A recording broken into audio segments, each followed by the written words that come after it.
All right, welcome to another edition of the BS sessions. We, as always, oh look, he's coming in right there. As always, I got my brother from another Mary, Mr. Jerry Supe. What's up, brother? What's going on? What's going on? What's going on, everybody? What's going on? Doing good, man. Hanging in there. That's cool. So what we got going on tonight, since I picked it, right? We're doing our top 10 favorite albums plus one. Because Jerry says put top 10 in the title and it'll get more hits. So gotta listen. No, my wife suggested that to me. People look like for more top 10 lists. And it's just that, people like for top 10 lists more than they do top 11 lists. So that's so true, Jerry. Yeah. So we're doing it 1995, our favorite albums from then. But until then, you want to introduce everybody, Jerry? Yeah, we've got from the Be Cool to Be podcast out, Be Cool to Be podcast out, which is still one. I still say it all the time, but it's still one of the coolest podcast names ever. Thank you. One half of the Blackspinner Circle podcast, Al Horta. Good evening, fellas. And Mark will like that shirt. How are you? No, Mark has a story about that. So Wow. so 1985. Bro. I figured 1985. Yeah, I know. Right. I was smiling when I saw you had that shirt on. I was going, that's so You gotta go back in time. Back in time. And then we got the other half of the Blackspinner Circle podcast, and my partner on the Three Shots Down podcast, Andy Rodriguez. Man, how you doing? Hey man, I'm doing all right, Jerry. Hey, what's going on, Mark? Hello, Al. How's everybody? What's up, brother? Good. All right, man. So let's get to the BS. Started off with David Gilmour working on new music, as confirmed by his wife and musical collaborator Polly Sampson. Jerry.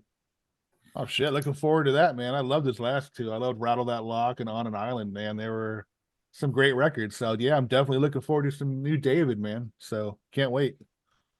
Al. Everybody knows he's one of my favorite guitar players. So I'm definitely looking forward to that.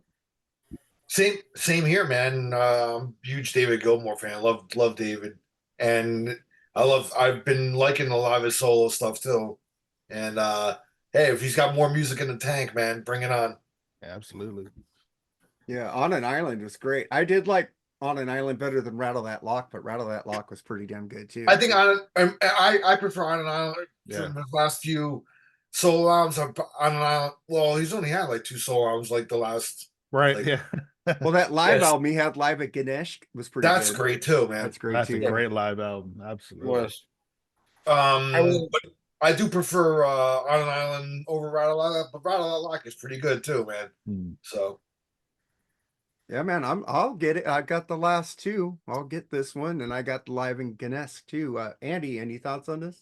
Oh yeah, man. I am very, very excited. Y'all know how much I love Pink Floyd, and he really did create the Pink Floyd sound. He really did. I mean, that's David Gilmour's guitar all over the place ever since he joined the Pink Floyd. So I'm very excited for this. Yeah, he definitely helped them. He helped them create their classic sound. Sorry, Andy. Oh yeah, big time. I mean, Pink Floyd is Pink Floyd because of him. I know that a lot of people reference Roger Waters, Sid Barrett too. Yeah, but I believe that Gilmour's guitar has what people flocked to the band for. So I'm very excited to hear this because he's kept that atmospheric sound. And he's a great songwriter. Gilmour was the sound, and Waters was really like the concept. So I mean, to me, I mean, they're both magic together. But that's not to take away from what David did on his own too. But I do like the stuff more when they were together. Yeah, exactly. Me too. And like y'all said that he's working with his better half, Polly Sampson, who also wrote a lot of what was on the Division Bell as well. So I'm looking forward to hear their songwriting and the guitar work. It's going to be great. David was never the good lyricist. That was definitely Roger with the lyrics. Yeah, that was Roger's thing. His wife's a pretty good lyric writer, I guess. interesting stuff. I think But so. you yeah, did On an Island and Rattle That Lock. Those are Yeah. pretty good. Mhm. I don't like the Division Bell that much. You guys know that, Yeah. so that's okay. Yeah. I love that album, man. Yeah, you do. Enjoy it for me, man. I like High Hopes. That's a great song, man. It's It a is, fucking yes. great fucking song. That's why I like it. I can't give it total shit. You know. But I like Momentary better. I love Dogs of Ooh. War with Cozy Pal on there. That fucking great fucking drum sound on that song. All right, man. Let's get to our next thing. We got this was submitted by Scribble, and Scribble also gave me his list for tonight. So I'm gonna read Scribble's list off tonight. We got he said Megadeth sellout Buenos Aires concert in 2 hours, 15,000 tickets gone in the time it takes you to watch a movie, Al. What? I'm sorry, I missed that. Oh, Megadeth sellout Buenos Aires concert just in 2 hours, 15,000 tickets sold. So that's good for them. I I mean, mean, South American concerts always fucking sell. yeah, out, I mean dude. they're rabid for metal down there, man. Yeah. You know, it's when Megadeth plays theaters here, and they'll still play like Yeah. arenas down there and stuff. So I mean, Yeah. that's good for them, man. You know. Yeah. Well, Scribble submitted it, so Scribble, get something more interesting next time. God damn it. I read it and I know I look like an idiot. Thanks, Scribble. Oh well, you were asking for some BS and I just gave you some. I know. Yeah. Well, I didn't know it was gonna go wah wah Well, wah. beggars can't be choosers. Well, I think that's the answer. I mean, those like Al said, they're hungry for metal down there, man. They'll sell out freaking stadiums down there probably. So Yeah. good for them. Yeah. Do you have any thoughts on it, Andy? Well, and in fact, it's pretty cool because I went to the record store today after work, and there are like maybe some guys that might have been like 17, 18, and 19, and one of them was buying a Megadeth Peace Sells T-shirt, and they were looking through CDs and metal vinyl. So I thought that was pretty cool. It's You know, always a and good then thing. yeah, and then I'm asking the guy that works there, is this the latest Taylor Swift you have? No, I'm kidding. Oh God, don't talk about. I had to ban a Swifty from a group today. You don't fuck but, with Swifties, dude. Yeah. Yeah. Oh, Yeah, they will shoot you down, Mark. especially a 40-year-old man Swifty. It's Yeah. kind of weird. I'm not going No. to name his name. Everybody should know who he is. But But I bought some CDs out there today, so it was good to see some young people at the record store. And it wasn't Right. just them; there were at least 8 young people just browsing around. So that was good. all right, man. And let's get to the last bullshit story of this era, and then we'll get into some 1985 bullshit real quick. Geddy Lee confirms Rush is not starting back up, Al. I knew that all along. I didn't think they were.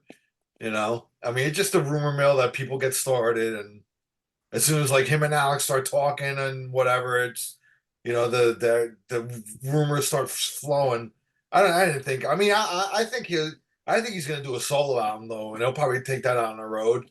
I would. I've been predicting that for a while, so I'm gonna see if that happens. But I think that's gonna happen. He'll do a solo album and tour under it. But Rush is not gonna. It's not gonna happen. I'm like the second biggest Rush fan here. I'll give you first because you probably know more information now. So man, it's both our favorite bands, and I didn't care if they did or not, but I'm happy they're not. So I think that's cool. Maybe they'll make a Lifeson Lee album or Lee Lifeson album. Maybe they'll do something like that and just. I mean, that'd be cool. If they did that. I'd Yeah. love for them to work together again and write again. Well, he said they were writing songs together. Good. So I thought that was pretty cool. Jerry, any thoughts on that? Nah, man. I mean, as a the casual Rush fan here, probably. I mean, I'd be cool either way with it, no matter which way they wanted to go with it. I'd probably go and see it regardless. I'm not gonna be that guy that says, if they did get back together and called it Rush, oh, I'm not gonna go see them because that's not Rush without Neil. I'm not that kind I of wouldn't guy be with that it. way either. No. As a fan I am, it's their band and it's their decision. Exactly.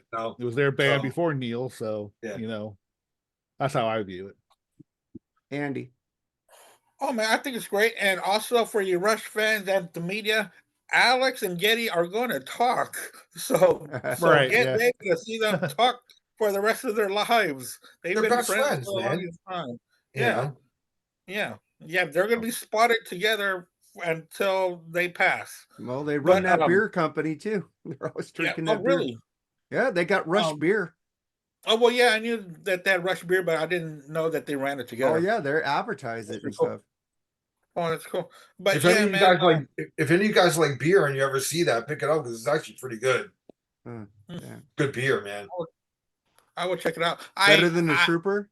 Oh, the Trooper is Wait, terrible. dude. Oh, that's I was awful. about to say that I didn't like the Iron Maiden beer. I haven't That's tried bad. it. I haven't tried either one of them, so I was just asking. Nah, it's I not. The was- Iron Maiden beer is not good. Not really too good. Hey, Metallica's whiskey blackened is really damn good though. I have that. That's good whiskey. Still I open. I wonder if you're supposed to drink it hot, like they do in England. Oh, Maybe I that's don't know. why I did it. But yeah, man, I think it's great that they are, talking and who knows what they're going to do together. And I'll support whatever they decide to do. It's their decision. And I almost bought Snake and Arrows earlier today, Oh, but that's I a put it great back. album, man. I put it back. I told you why I put it back. Oh, I what, got vinyl? No, it was on CD. Oh, okay. Oh, Yeah, it was on CD. vinyl's rare. If you Everything saw I that on bought- vinyl, and you better get No, that. vinyl would be expensive on that. Yeah, Yeah, it's like everything I bought today was all CD because I looked at the CD and there were CDs that were like $11.99 or $41.99 on vinyl. Yeah, I got more bang for my buck. So all right, man. So let's get to what happened in 1985. I'll start off with the highest grossing movie of the year, which Al is wearing a shirt right there. Back to the Future, man. And when I saw that, I go, we need to do some like 85 bullshit because there's a lot of good shit that happened in this year. It was nominated for 4 Academy Awards, picking up 1 for sound editing. This movie only made 210 million, but back in 85, it was like, damn. It's like it only cost 19 million to make that movie too. So what do you think wow. about that, Al? That movie and stuff. Oh God, man, I love that movie. I remember going to the movies to see it. My older brother and took me, and I loved it, man. It was great. Fucking seeing you lose in there was pretty funny too. I'm sorry, fellas, you're just too darn loud. And they're playing like they're playing his song, like the riff the is song. Yeah. Dun, dun, dun, dun, It was like a metal, dun, it's like a dun. metal version Yeah. of it. Yeah. of Power of Love, right? Yeah. Yeah. So I love the movie, man. The movie's great. I love the trilogy. All 3 of them were good. It's one movie. Yeah. Yep. Yeah, really. Well, it really was. Yep. But yeah, man, and that was the blockbuster of like 85, man. I remember. So yeah, great movie. That's why I Yeah, like the shirt. I remember seeing it like in the mall, Pointy Hills 4, that it was filmed in right there. Wow. And Oh, it's really?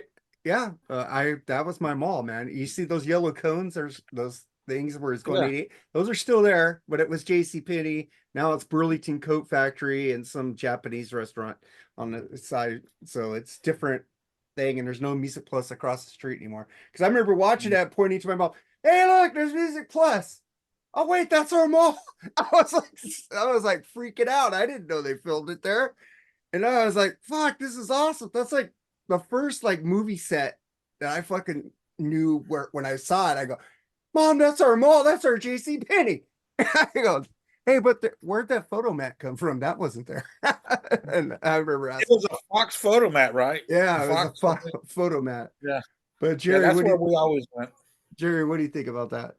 I mean, it's a great freaking movie, man. The trilogy was. I mean, a lot of people don't give too much credit for the second one, but the second one was amazing because they intertwined everything so perfectly, in my opinion. Them running into themselves or watching, themselves, like Yeah, Marty it's watching himself again. How when he was fighting Biff, for example, or when Fly was fighting Biff, you see him looking from a. Go ahead. Just think if Kristen Glover would have reprised his role. They had more for him in the second movie to do, Yeah. but they cut him out with a lookalike and just had him hanging from the ceiling on some fucking thing. Yeah. Yeah.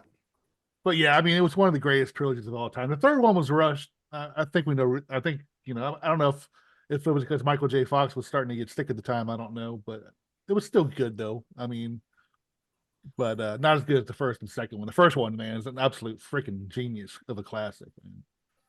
Okay, I can't picture myself kissing my mom though, but yeah. The But it was third still- one is when they went back into like the Western times, Yeah. right? And ZZ Top Yeah. was in there. Yeah. Yeah. I like the third one. I thought it was fucking cool. Wild Dog Tannen and you're Mad Clint Dog. Eastwood. Clint Eastwood's they're gonna know him as Yella for the rest of his days. That was good. They had those old cowboy actors in there. I thought that movie was awesome. Because I watched all those like John Wayne and movies like that, and it was cool to see those old cowboys back. What Andy reprised that role in what was that freaking Seth MacFarlane movie? A A How Million to Ways, Die in a the Million West. Ways to Die in the the West. Yeah, that West. scene was cool when Yeah. he was in there. That was awesome.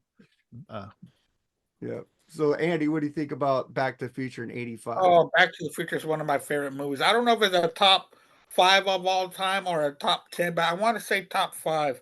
Part 2 is fantastic too. I like the way that they went to the future, went to a alternate present, then they Yeah. go back to the past. And I really like the way that they did the past because they showed what happened in part 1, but Yeah. they showed the background of it. That's so awesome. I love part 2. Part 3, I'm not a big Western guy at all. So, but it was okay. And in fact, now that I'm older, I should revisit it. But part 1, I remember that movie was everywhere at the time. It was a blockbuster hit. And still, when it comes out on TV, I'll stop and I'll watch the whole thing all over again. It's such a great movie. And I've always been a Michael J. Fox fan ever since he was in Family Ties. And Yeah. it's a shame what's happened to him, but he's brave and he's put his best foot forward by trying to find a cure for others. So, big I kudos still- to him. I still can't imagine Eric Stoltz, man, being the lead in that. No. No way. No way. There's actually some. You ever seen the scenes that they recorded with him? It just didn't look Yeah. right, man. Well, And in fact, Robert Zemeckis has another one of my favorite movies in my top 10. So, Forrest Gump. Forrest Gump. That's a great movie. That's Well, awesome. this is for Mark Dolly because this is from an old. Look, I got the book. The drunk episode where I swept up to a number 1 movie. There, I got the book. There you go, Mark Dolly. He's probably going jazzy over this. So we move on to like the biggest event that I think happened in my lifetime. I don't know if you guys think the same thing. Live Aid was held simultaneously on July 13th, 1985. Al. Oh yeah, man, that was a big deal. I remember watching it on and off. Like I remember that day, my friend and I, we'd go out. We were into like BMX and stuff, bikes, and we'd go on like ride a little bit. Then we'd come back in, watch it, and go back out. So it was in and out. We were like, we'd come back in and try to watch like our favorite, who we knew was going to come up or whatever. And you kind of really didn't know though back then. You just kind of. Remember MTV was guessing if Bruce Springsteen was going to play because he gave them his lighting trust. The whole day they were saying, "Oh, the boss might come out." I remember the highlight that night though was when me and my brother we watched like Zeppelin. Man, that was like the big, that's what like everybody was like waiting for was that them reuniting and shit, and we just watched. I mean, now you look back at it, the performance wasn't great at all, but at the time when you're a kid, it's like the greatest thing in the world, bro. Yeah. It's like holy shit, man, they're back together and stuff, and. You had that thought in your mind that they would maybe reunite and stuff, but that was like, I remember that was huge, man. That's such a huge memory, man, of my youth. So, yeah, that was a great concert. Yeah, Jerry. Yeah, I mean, I remember it being really cool. Like I said, it's vaguely, embedded in my memory because I haven't seen it in such a long time. Except for maybe the Queen one. I've seen that a lot of times because it was popularized a lot the last few years. Yeah, I remember the Cars one that was really good. Sabbath. Sabbath. I remember the Zeppelin one. and bits and pieces of other ones that other than that, it's really just a, Phil blur. Collins played on both continents with Yeah, the that is Concorde true. jet. Yeah. Yeah.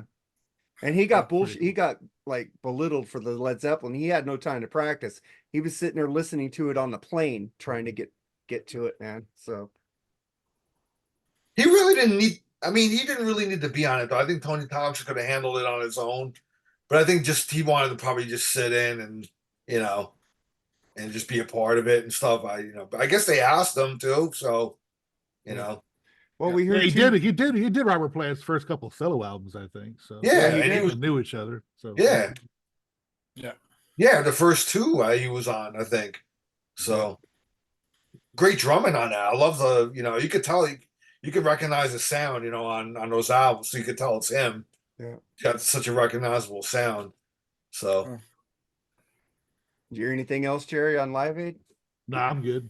What about the Zeppelin thing, man? You're like a huge Zeppelin fan. No, I'm a huge Zeppelin fan, but I haven't seen it in such a long time. I You remember, don't like Al remember how said, you felt? I remember. Oh, I loved it. I mean, come on, I was a huge Zeppelin fan. I'm more of a huge Zeppelin fan now, but back then I was 14-year-old kid, starting to learn my, my music, history and my likes and my tastes back then. But yeah, I remember it being really cool.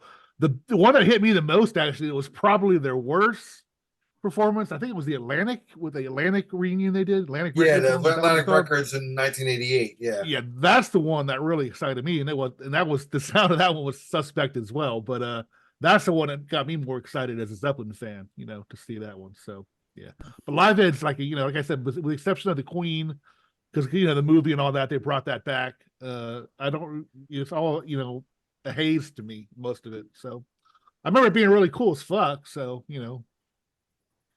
Damn. What about you, Andy?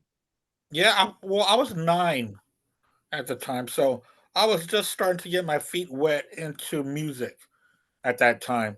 And especially, there were a lot of older bands playing and stuff like that. But as I revisited later on, it was pretty cool to see, the reuniting of Zeppelin and Sabbath and playing in two different continents and different bands on the west side on the American side, and then across the pond.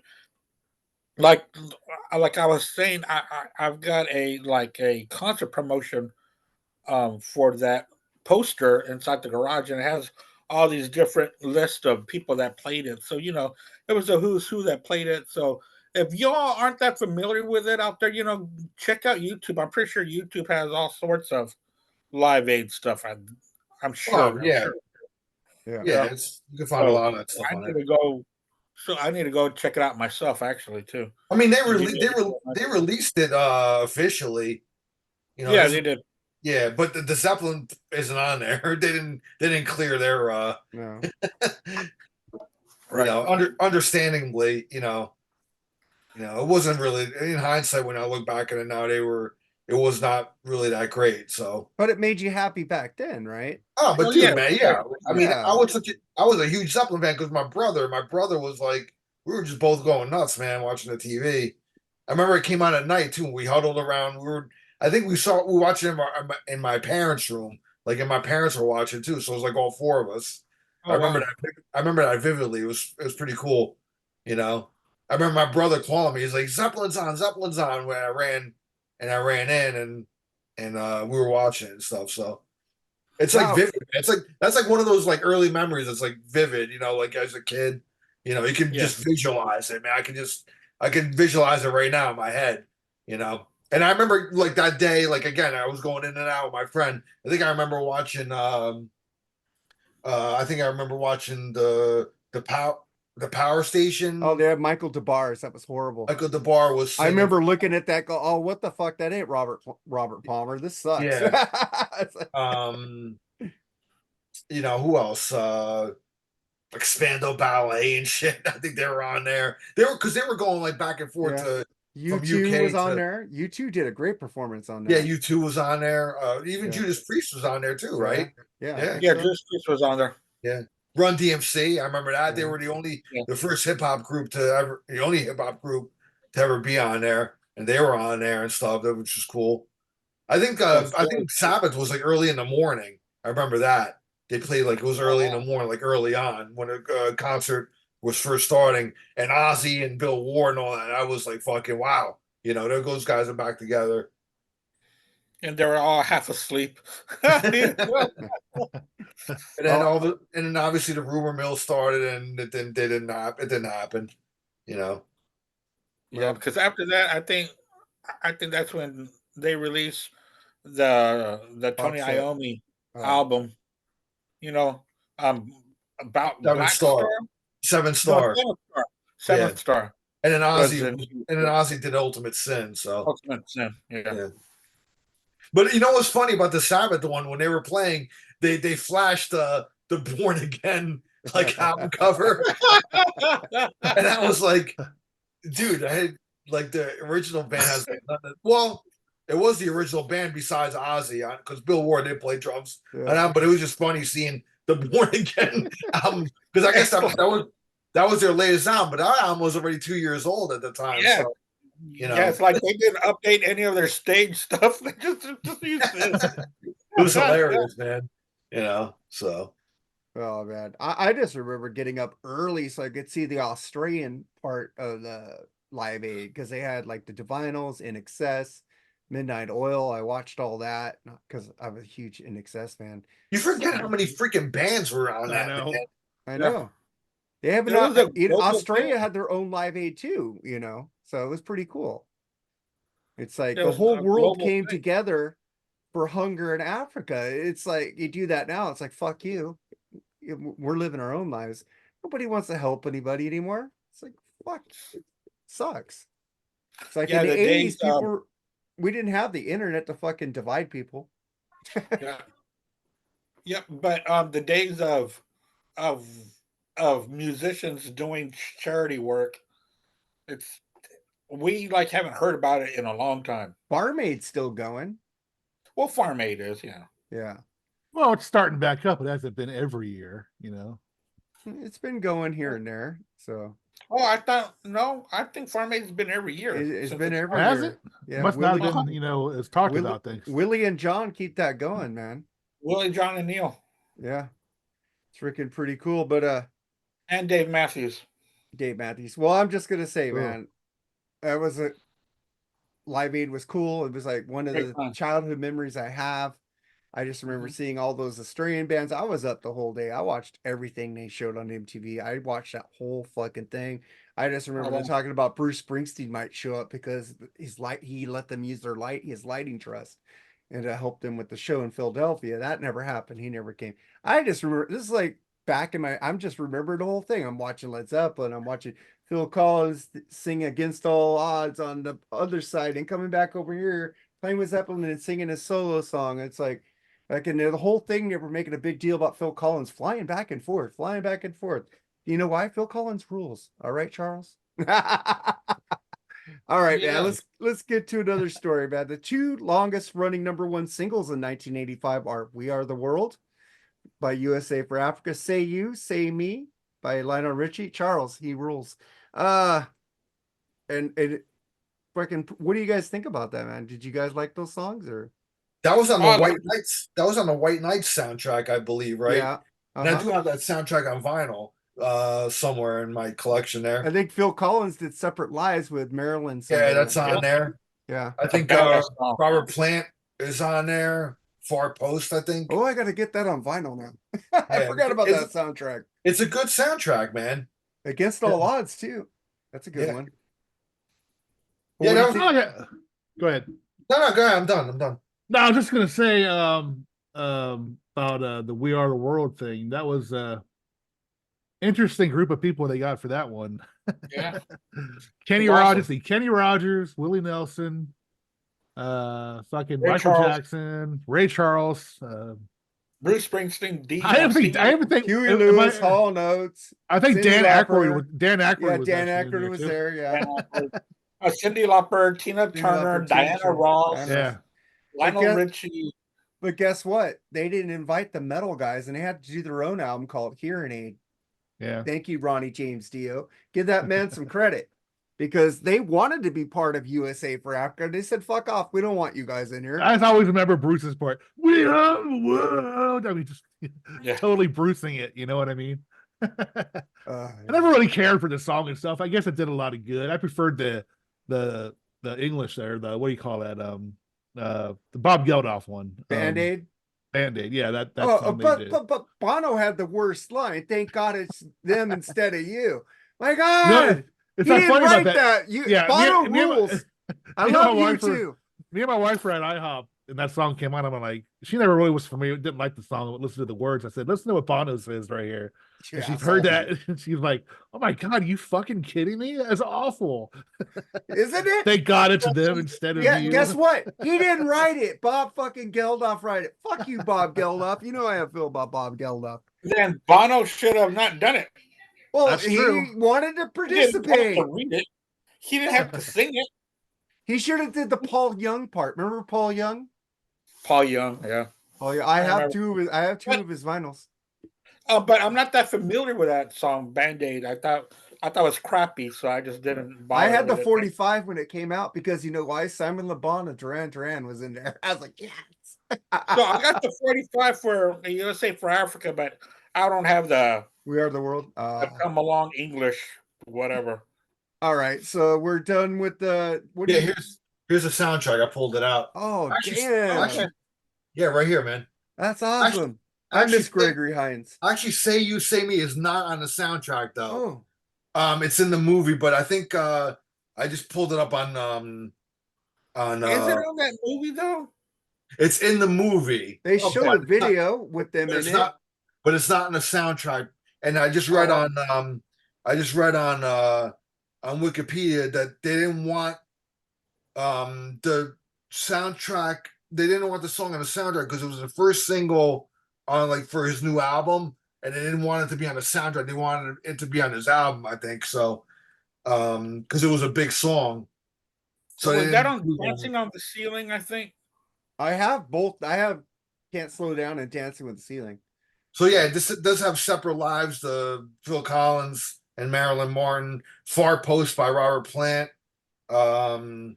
It's got John Hyatt on here, Shaka Khan, Lou Reed, David Foster, Jenny Burton, Sandy Stewart and Nile Rodgers, Roberta Flack, and David Pack. So Oh, Roberta Flack has a beautiful voice. yeah, Flack and Pack. Gregory Hines. I love Gregory Hines. I love Gregory Hines in History of the World. it was actually a pretty good movie too, man. I remember that. Did, movie. did you ever see Running Scared with him and Pete Yeah, Billy yeah, Crystal? that was great. Oh, Yeah. I got that on Blu-ray. That movie rules. I saw that just the other day on Pluto TV. Fucking Actually. great movie, man. Yeah, I watched Oh, History yeah. of the World a couple of weeks ago, man. That movie would not pass did you? today. Yeah, none of his That would- movies would. That would not fly I don't today. think Mel Brooks would have been employed back in the Yeah, day. Blazing Saddles, forget it, man. Yeah. Yeah. There's a 30-second version of it tonight, edited. Yeah. With the meme tone. But do you have any thoughts on those two songs, Andy? Oh yeah. Oh, what, the USA for Africa? And Say You And the Say Me? Band-Aid? Yeah. Oh yeah, say you, say me. I was a big Lionel Richie fan until I saw him live. He was very disappointing when I saw him live. Oh, But other than that, I loved his stuff with the Commodore. So say you, say me. I remember it was kind of repetitive for me, that track, and it was about the same time that he came out with Ballerina Girl. I remember that too. But Lionel Richie and Phil Collins were everywhere in the Yeah. 80s. I know people think Oh yeah, Michael they Jackson, were. but those Yeah. two were around. I always said Phil Collins More. was the face of the 80s. He was doing everything.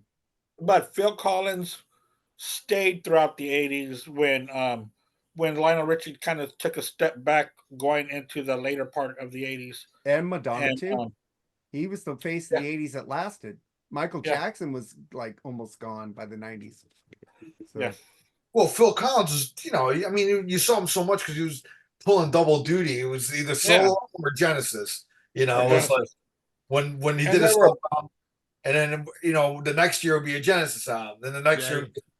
year, You needed a scorecard. Tell me what was. That's my problem with with Genesis and Phil Collins in the 80s. In the I couldn't 80s, tell yeah. what was Genesis and what was Phil Collins. Yeah, sometimes you you couldn't differentiate them, a little bit. I But they did. were both hugely successful. I Both was of never them. a huge fan of either, so I wasn't, looking forward to their next album, this and that. Like you guys I are was. obviously huger fans Yeah, than I I am was of too. Genesis. But Oh yeah, Phil Collins I thought was the coolest because he was short like me. So I was like, man, this guy can do it. I can do anything. All right, let's get to some sports stats for 85. We don't have to discuss this. In the baseball, the World Series is won by the Kansas City Royals. Niners 85. won the championship in football. NBA championships, Lakers beat the Celtics for the first That's time the one where the ever. Royals beat the Cardinals. Yeah, So it was interstate yeah. that World Series. They beat the Cardinals. Who did the 49ers beat? It was Dolphins. Oh, Dolphins. the Bengals? it was actually the '84 season. That's what they determined it, in my opinion, Yeah. what season Super Bowl was in. Okay. But yeah, technically it was '85, I guess, because the Bears. Oh. That's the year the Bears killed the Patriots, I think, in the Yeah, in 85 85. season. But I guess because they won in January of 85. Yeah. January of 85, yeah. So it's probably the 84. But come on, got to get the Niners in there, Jerry. Who would ever thought that Dan Marino Wow. would not make it? Who would ever thought that Dan Marino would not make it back to another Super Bowl? Well, you heard the story. He said, "Let me get my stats, and then we could work on the running game."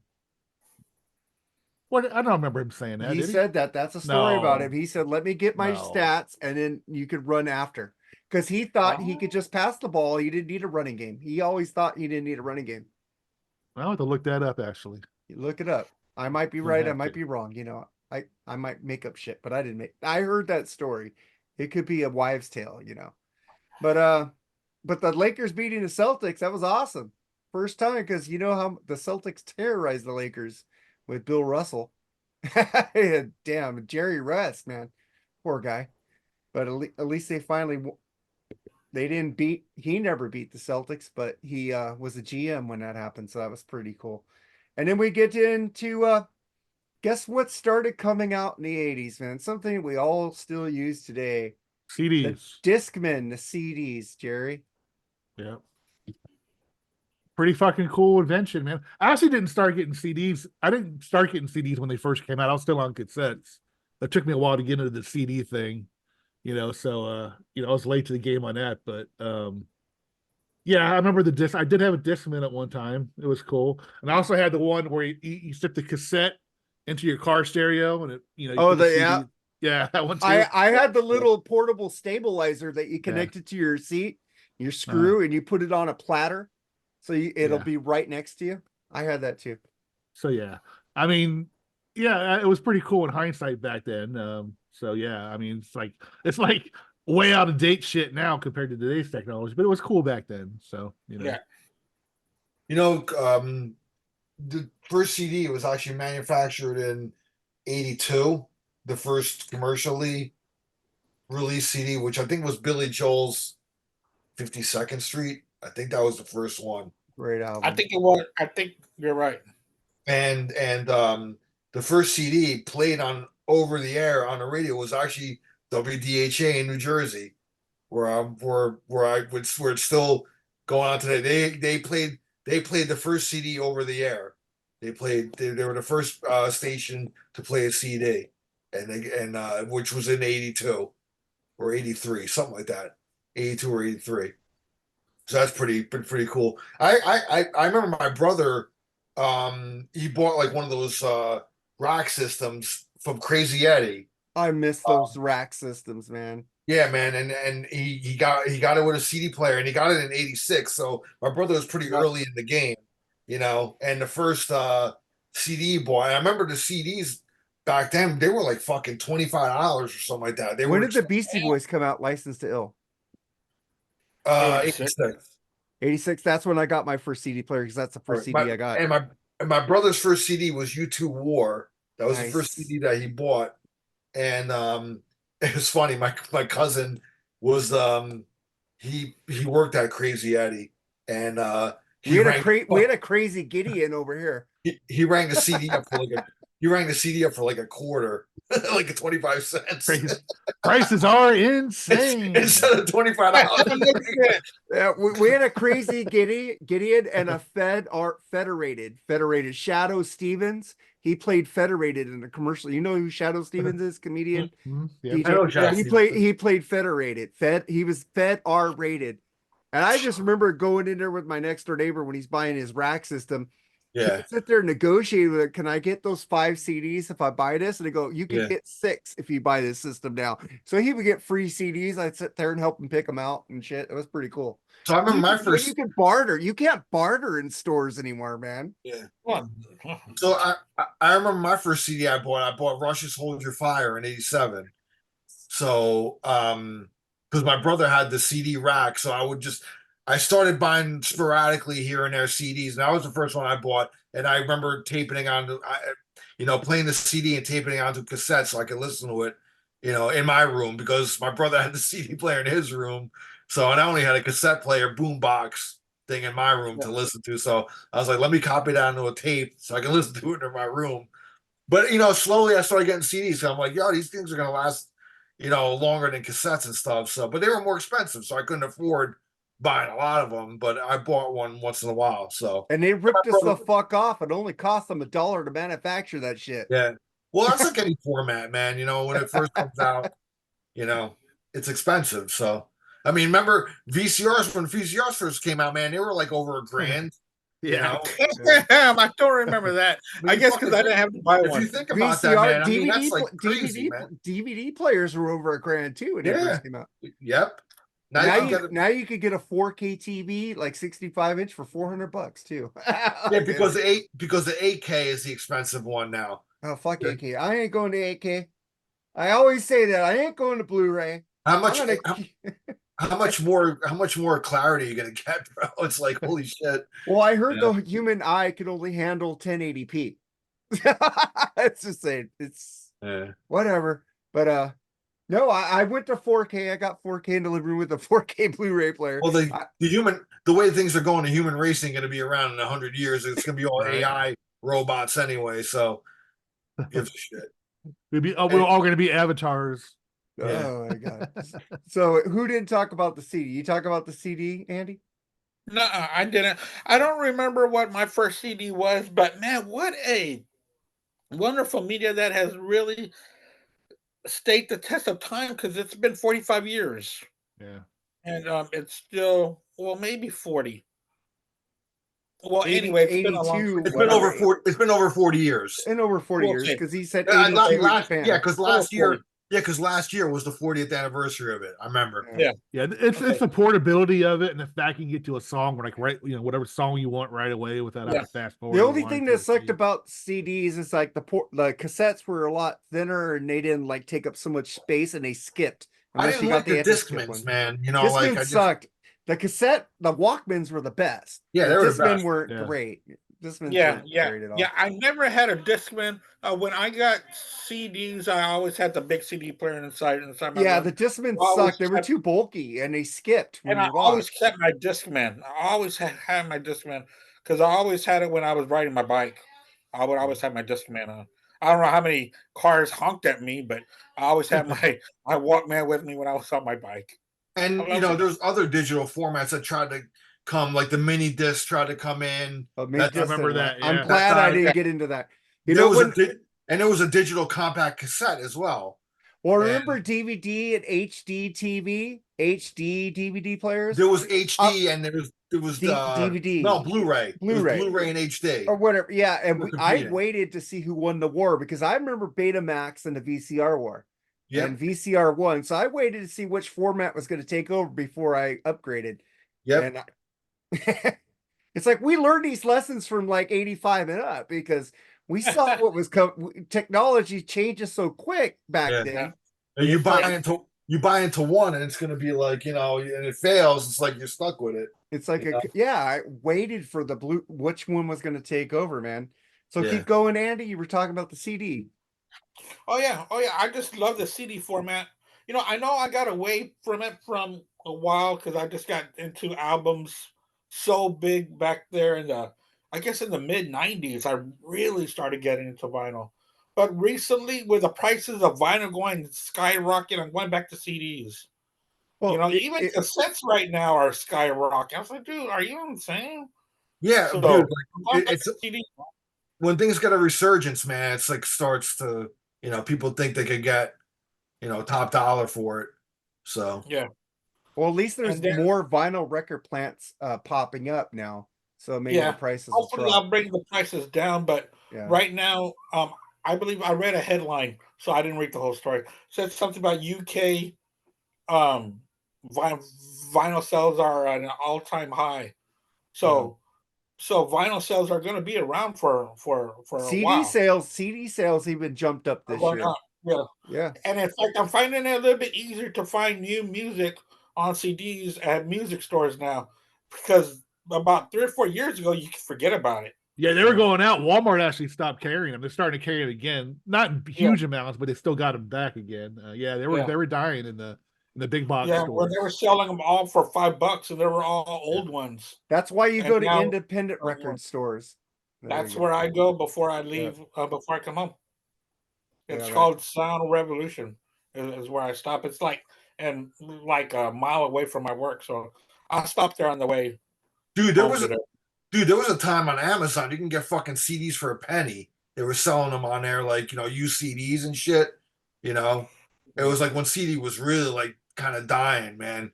When everybody was like downloading MP3s and shit. You could actually go on Amazon. It was like, a penny CDs and shit. Oh Now wow! that's gone. That's not even there anymore. No, Because but everything's gone up. yeah, but you can still get good CDs at a good fair price, Oh, if you go, between 10 and 15 oh, on dude, Amazon. down here in Florida, there's tons of thrift stores. I walk in there all the time, and you can Yeah, actually, if you thumb through like a lot of CDs, you'll come across like a good one once in a while, like, and it's only like 50 cents and shit, or I got UFO Lights Out for 50 cents. I got yeah. like the Dude, whole Kiss solo album's $4. yeah, don't sleep on thrift stores, man. You can find Oh some good no. shit in there. Find some oh good shit. yeah, oh yeah. I go to But thrift then stores all the sometimes time. I go through the vinyl, all they got is Perry Como. Yeah, the vinyl. It's Right. tough to find Yeah. something good on vinyl there. It's all the usual like crappy, I did find Styx Cottoniac not open virgin vinyl there. So that was cool. It wasn't even open. Oh, but the thing is that it's a great place to buy Christmas albums at a thrift store. Oh, it is, yeah. You will find Christmas albums there. Oh yeah. All right, man. So we'll just end with the BS from 80 to 85. The number one rock song was 1985 was Dire Straits' Money for Nothing. Yep. That song was freaking huge, man. I remember That that video? video, man. That album, Yeah. that whole album, man.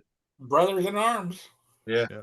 That is a good album. I like it. But I saw them when they broke up with the On Every Street album, and they weren't into it, and the concert was boring as fuck. It's like, but I saw that Showtime concert of Brothers in Arms, the guys hopping around, they were good. They look like they just want to kill each other when I saw them live. So it's like I saw Dude, them at the end. that riff for money for nothing is fucking hard to play, dude. I don't think I still play it correctly to this day. I've always had trouble with it. So credit for Mark Knopfler for that one, man. How many fucking interviews did he have on MTV about that one song? It's like hundreds of different people interviewing him. Martha Quinn, Alan Hunter, Nina Blackwood, all asking him the same fucking question. How did you come up with that song? Well, I was in a blah, blah, blah, and then I saw blah, blah, blah, and I saw blah, blah, blah. It was like, he was in an appliance store, and he saw this guy look at these refrigerators, look at these colored TVs, and he made a song about it. And he said that line so many times. I go, okay, Mark, we know this. That song was so fucking huge in 85. He just interviews every fucking outlet was the same question. I mean, that song was a worldwide hit. It was crazy. And Fucking that video, Sting. the one MTV Video Awards, didn't it? Sting going, I want my, it's like an iconic. It's a fucking great. And that video is like, we were looking at it as kids go, look at this shit. It's computer graphics. And we were like, wow. And then we see Star Wars and we're like, oh, that's some shit back then, wasn't it? But as a kid, that video wasn't that video amazing as a kid? Yeah. It was. Yeah. Oh yeah, it was. It was one of those videos that you put together with Sledgehammer Yeah, with Sledgehammer's still great though.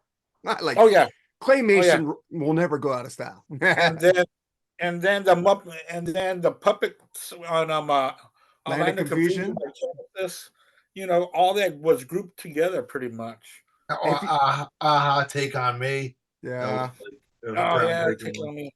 Yeah. I'm And just the iconic fish head song. fish heads, fish. That's Oh, Billy God. Mummy. That's Billy Mummy from Lost in Space, right? And that guy, that kid in Twilight Zone, he was this kid in the Twilight Zone. He was like, shutting up Yummy, everybody. yummy fish heads. Eat them Eat up. them Yum, up, yum. yum. Hey, Dr. Demino rules. You guys had Dr. Demino, right? Barnes and Barnes, I think the name of the Barnes group and that Barnes, sang yeah. that, yeah. I like Mexican Radio by Wall of Voodoo. That's a pretty good one too. Oh yeah, Mexican radio. I want to eat some fried Are iguana. there any guys like Concrete Blonde? No, I do. do. No, I don't. I like Well- they had like one or two good songs. Well, I'm talking the guy from Wall of Voodoo actually sang Tomorrow Wendy. You heard that song, right? No. Tomorrow Wendy's gonna die. You never heard that song? Mm. Well, Concrete Blonde made it popular, but he did a version. The singer of it is just fucking amazing. I mean, check it out if you can. Really, And really. they did that song Joey, right? Yeah. Joey, that's My- damn good My song. wife's song at karaoke is "What's Going On." I hear that a million times. Four a day. Non-Blondes. Yeah, Four it's Non-Blondes. cool. I was just never into that band, and I like And now, you know how I love female singers, Jerry. You Mm-hmm. know, we're like what into like the Pat Bettars and the Ann Wilsons, the Lizzie Hale, the Dorothy. You know, we like pinprick. I like pinpricks. But let's get to our list, man. So I'm gonna freaking announce it because this is my thing. We're doing our top 10 plus one from 1985, like we've been talking the 1985 bullshit. So who wants to take number 11 first? I'll go. What the hell? Go for it. I'm gonna go with Heart's self-titled album, man. I knew you What a would. great record that was, man. It was completely different. It was more pop oriented, but man, there's some great catchy songs on that album, dude. I love that album. A lot of people shit on it because it's like everybody says they sold out again, blah blah blah blah blah. But they're pretty much dead until that album came out. They really were. Thank you, Ron Nevilleson. But I mean, great songs like "What About Love," "Never," "These Dreams," were huge hits. "If Looks Could Kill," great fucking song. I mean, just loaded with good The tunes, Wolf, man. The Wolf, The is a good one. Wolf, Yeah. Nothing at All. It's just full of great tunes. And I tell you what, Nancy was fucking, nice on the eyes back then too, man. Oh Wow. God, yeah. Riding the Ooh. horse. And she still looks Right. great. Man. She still looks great. I mean, she's a beautiful woman. So yeah, that's my number 11. I love that album, so I had to put it on there. Oh, Andy, what's your number 11? I liked their looks better in the 70s. I'm I gonna did too. start off I did too.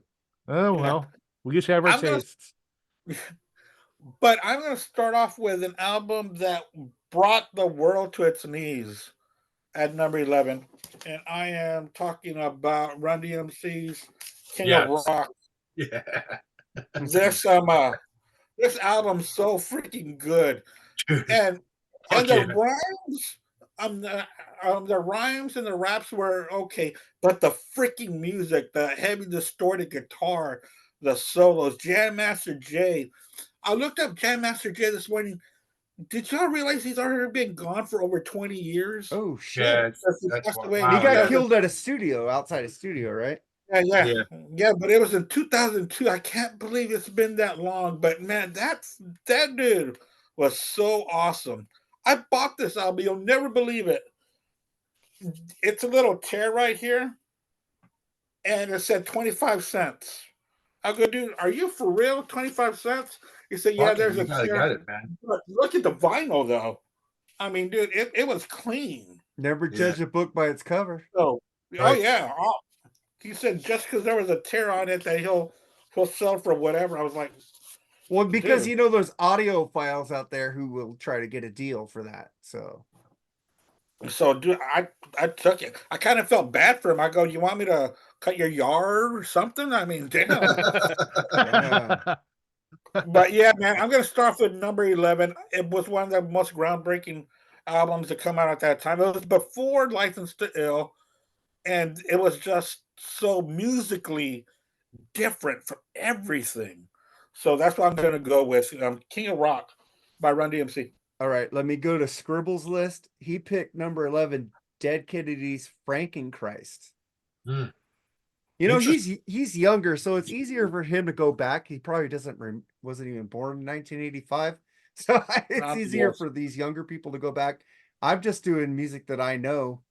So I'm gonna let Al go last. I'm gonna go to Jerry Chagrin. Oingo Boingo, Dead Man's Party. Hey, man, that's a great. I love Hey, that song, man. I'm not surprised. I'm surprised it's number 11 on your list. That's a Oh, well, surprise for because me. there's better ones, but I love this. 85. I was fucking listening to Weird Science fucking a million. Stay, fucking Dead Man's Party, Just Another Day. No one lives forever. Let's have a party. There's a Dude, full moon in the sky. It's the I hour of the fuck wolf. with you. I fuck with you with Oingo Boingo like you fuck with me with Ghost. I got nothing against Oingo Boingo. I just fuck with you because you fuck with my band. So that's I haven't said anything about Ghost in a long ass time. because you can't because you like them now. Shut up. I like 6 songs. No, but just Danny Elfman is a fucking genius. It says, listen to like No One Lives Forever. He goes, let's have a party. There's a full moon in the sky. It's the hour of the wolf, and I don't want to die. My God, that guy is a fucking genius. Listen to his last solo album. Fucking, I'm a star. Kick me. Fuck me. You know, he's fucking just going off. This guy is still relevant. Listen to his last solo album. It's fucking amazing. So Oh, that's he's my done some number. amazing soundtrack work too, man. Oh God, yeah, dude. That's Uh, that's where like he makes the money, bro. Oh yeah. Simpsons. Yeah. Yeah. But Oingo Boingo is one of my favorite. I got lucky. I saw them twice on fucking at the Universal Amphitheater, which is no longer there because it's Harry Fuckhead Land. Fucking took down an iconic fucking music theater that Zeppelin played at to fucking put in Harry Pothead Land. But Oingo Boingo Dead Man's Party. That's my number 11. Al, what's your number 11? That man's party's become like the Halloween like staple too, you know. Yeah. I hear that all the time, man. You know.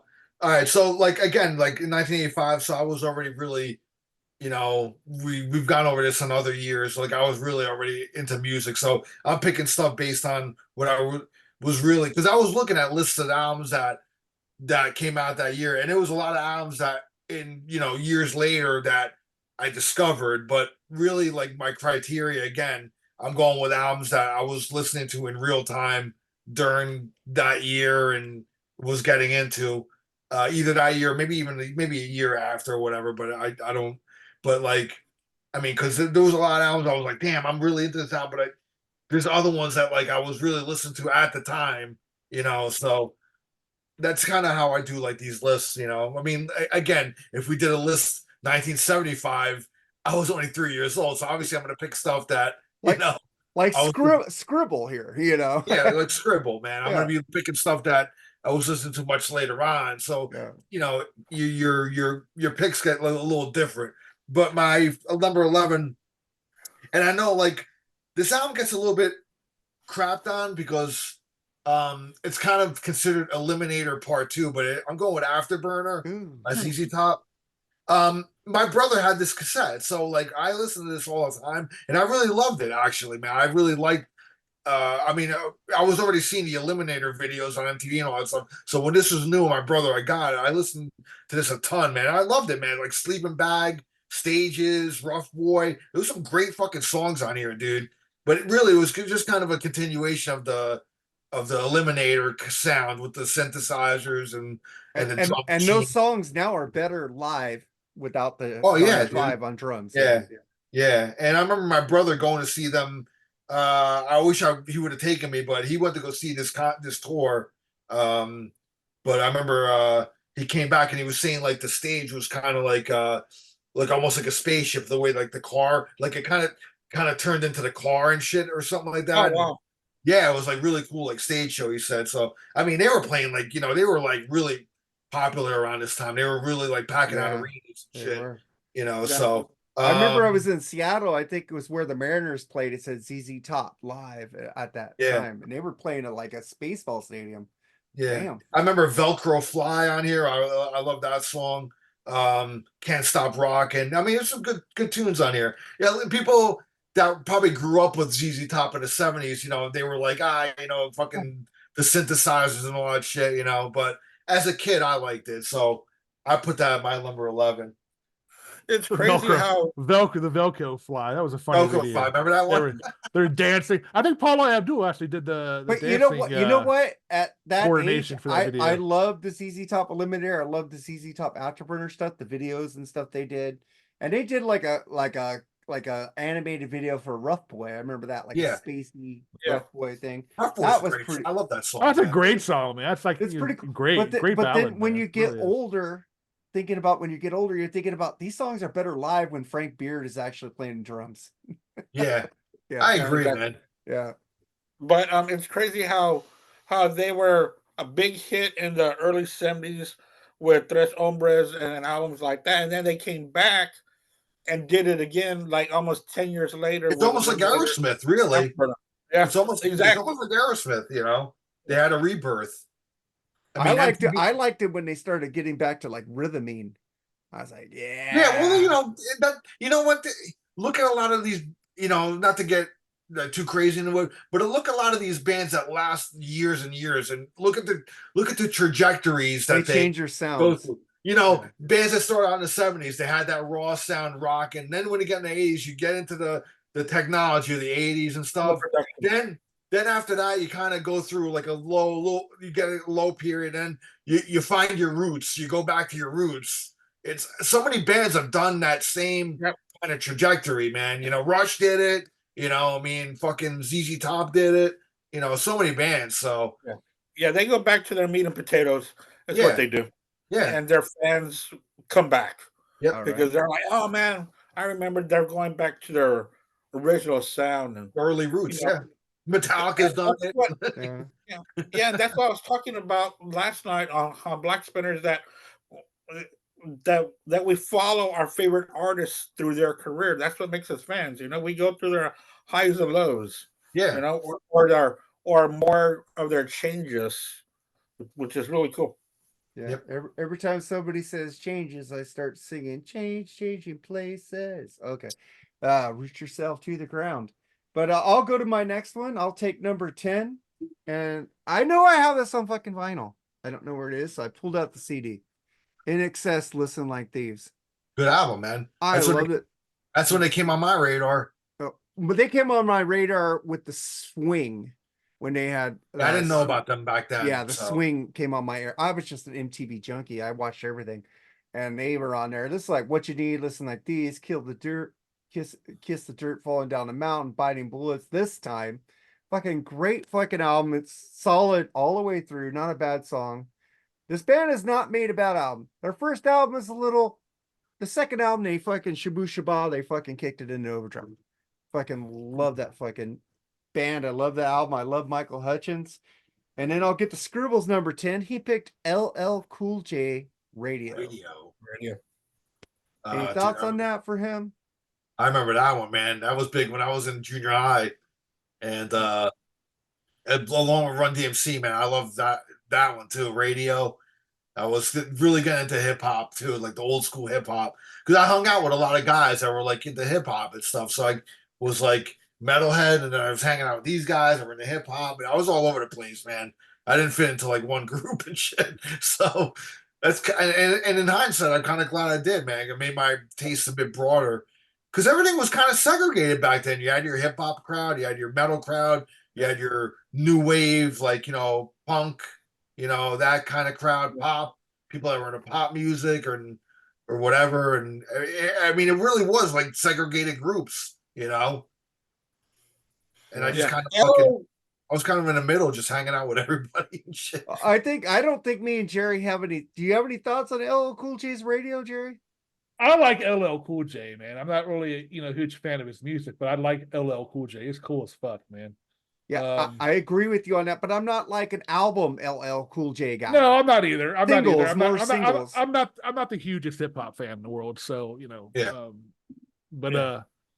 He didn't come onto my radar until I'm Bad, which was come on, It was After the radio. first hip hop guy doing unplugged, man. How cool is that? I mean, I seriously, just man. remember from the Less Than Zero soundtrack, I'm going back to Cali. Yeah. Cali, I don't think so. Cali. That's another great I'm not sure. soundtrack, man. That's another great Oh, fucking hazy And of shade course- of winter by the Bengals. And of Oh course, my God. everybody knows Mama's Gonna Knock You Out. Everybody knows that fucking Oh, song. yeah. I mean, Yeah. Dude, he took a real band on tour with him during that. You know, it's like he didn't have like scratching or anything. He just had a band play while he rapped to a band. Well, that's how fucking- hip hop was back then, man. Yeah. You know, that back was in the the whole day. way. Yeah. Yeah. and he It was kind all of took that. he kind of took the Ice-T route to, being on police shows. What's he on CSI, something like that? One of those shows. Something like Yeah, that. yeah. Yeah. CSILA, I think. Yeah. But thing is that you kind of believed it with LL Cool J, but Ice-T, you're like, Ice-T, you're a cop? What? I mean, You sang that was Cop Killer like crazy. 10 years earlier. Exactly. And Body Count and Yeah. original Gangster album and Home Yeah. Invasion. Those Fucking albums hated were that. so damn good. But to get back to LL Cool J, I remember when it was like the first rap, first hip hop ballad, I Need Love, which was on the second album. That song was everywhere. Yeah. Like everywhere. You couldn't get away with it. When that album, I'm Bad, came out, that was awesome. With the Kango hat and the no shirt and gold chain. Dude, fucking LL was the man. He really was. So Ladies love Cool J, bro. Yeah. So what's your Yes, number? they do. Yes, they do. You're What's right. your number 10, Andy? My number 10 is going to be, because I forget what's on here. Hey, Al. Afterburner by ZZ Top. That's funny. Again, this was a really good album. It wasn't as good as Eliminator because it they kind of slowed down with the keyboards. But then as I got older, it's really one that I really like. I just got this like maybe a few months ago. My coworker's dad was selling his records, and she brought him to work, and I was able to go through them. I was like, no shit, Afterburner. So Cool. that's my number 10. Al's already talked about it. So What's your number 10, Al? My number 10, and this is going to make Mark fucking happy, but me and my friend, we fucking loved this album when it came out. We spun it a lot. It's The Power Station. Nice. So, I mean, I didn't pick it. That's on my Alsos. So. But I dug this album, dude. I mean, It's a I was great like, album. it's like fucking, I love Tony Thompson's drumming on here. I mean, he was just a fucking powerhouse. Andy drums. Taylor. The drums, yeah, Andy Taylor just ripping it up on guitar. Like it seemed like it was something that he really wanted to do on Duran Duran. He didn't get to really do it, but the real distorted guitar and really rocking out, And of course, fucking John Taylor's bass and Robert Palmer, man, he's a great singer, dude. I think it was a great super group. I know they have one more album after this one, but didn't really go. Living in Fear, I think, which came out like in the 90s, but it was disappointing though. Like, like seeing him on Live Aid, and it wasn't Robert Palmer singing. Yeah, it's like and I he think went to his Riptide. I think that came out this year too, right? And Riptide is almost the same. It's Andy Taylor on there and Tony Thompson. Yeah. It's just without John Taylor. Yeah. So it's almost like a Power Station album as well. But and Riptide is a good album too. Yeah. But yeah, I gotta make Power Station my number 10. So it's a great album, man. A lot of good songs on here. That was in my mention, so I'll cross that one off. So if you guys say something, then I want to have long mentions. Jerry, what's your Power Station reminds me a lot of Muse. Muse? Have y'all ever made that connection, Muse and Power Well, Station? the drums on Muse is kind of like the bass. The bass, yeah. And the guitars. I mean, just everything all together. I love Muse. Yeah, me too. Muse rules. Jerry, what's your number 10? My next two bands I didn't get into in '85, but I did get into them the next couple years just by watching Headbangers Ball every fucking Saturday night. Man, what a fucking great time that was, But my number 10 is the debut album from Halloween, Walls of Jericho. Oh yeah, fucking great album. I mean, Kai Hansen, I think it's the only album he sings lead vocals on, but he's pretty much been the only consistent member, I believe, all through the different lineups of Halloween. But I love that band. I love German metal, man. I think it's awesome. We actually did Keeper of the Seven Keys Part 1 on the Freeform. We need to do Part 2. We need to do part, and Soon. we need to get Charles back on there. Because- Charles, you need to do part 2, bitch. Now, No, I didn't mean bitch. Sorry, Although Part 1 is good, Keeper of the Seven Keys Parts 2, I think, in my opinion, is Charles. is That lot was better. that was a joke. I'm drunk. I didn't mean to call you that. Go ahead. But dude, fucking Metal Invaders, Gorgar, man, I just loaded with fucking great metal riffs, man. I love that band. Still do to this date. But anyway, that's my number 10.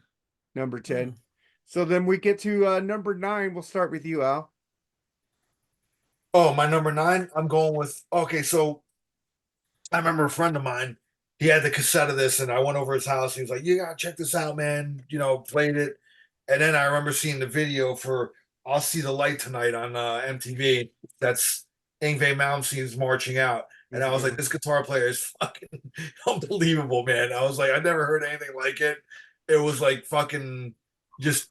I was like the fastest guitar player I've ever heard ever, and I immediately got into it. And marching out, man, just still one of my favorite albums by him. It's the second album because the first one, just Rising Force, mostly instrumental, a couple of vocal tracks on that one. But then this one, he had Jeff Scott Soto on here, man, and doing the vocals and just amazing. And I'll See the Light Tonight. I remember just seeing a video on that, and it's like, God, this guy loves like. It's almost like seeing a Dio video with like the dragon in there. Yeah. It was fucking funny, man. And he's like, he's pretty much like kind of aping Blackmore, the look and the style. But I loved him, man. I mean, those early albums, the 80s albums, Yngwie was unstoppable, man. So my number 9 is gonna be Marching Out by Yngwie J. Malmsteen. It's not J on here. Oh yeah, it is. Yngwie J. Malmsteen's Yeah, that video was all over Headbangers Ball too. Yeah. Those days, Oh yeah, man. I remember always recording videos off of Headbangers. Yeah. I have a bunch of VCR tapes with just videos on them and stuff. So, it's cool. I should digitize them. Andy, what's your I number 9? remember so much of Headbangers Ball, because it would be on a Saturday night. I remember you would go. Well, I would go to a friend's house, and they Yeah. didn't have like central heating or air yet. So you'd go there in the summer. Windows were wide open, their doors were open, and you just walked in there, and Headbangers Ball would be on. You'd be there for a couple of hours. And you lived in Just Texas. and some cokes and just watching videos and talking about music, man. It was so much Those fun. are the days, man. Yeah, so much they fun. were.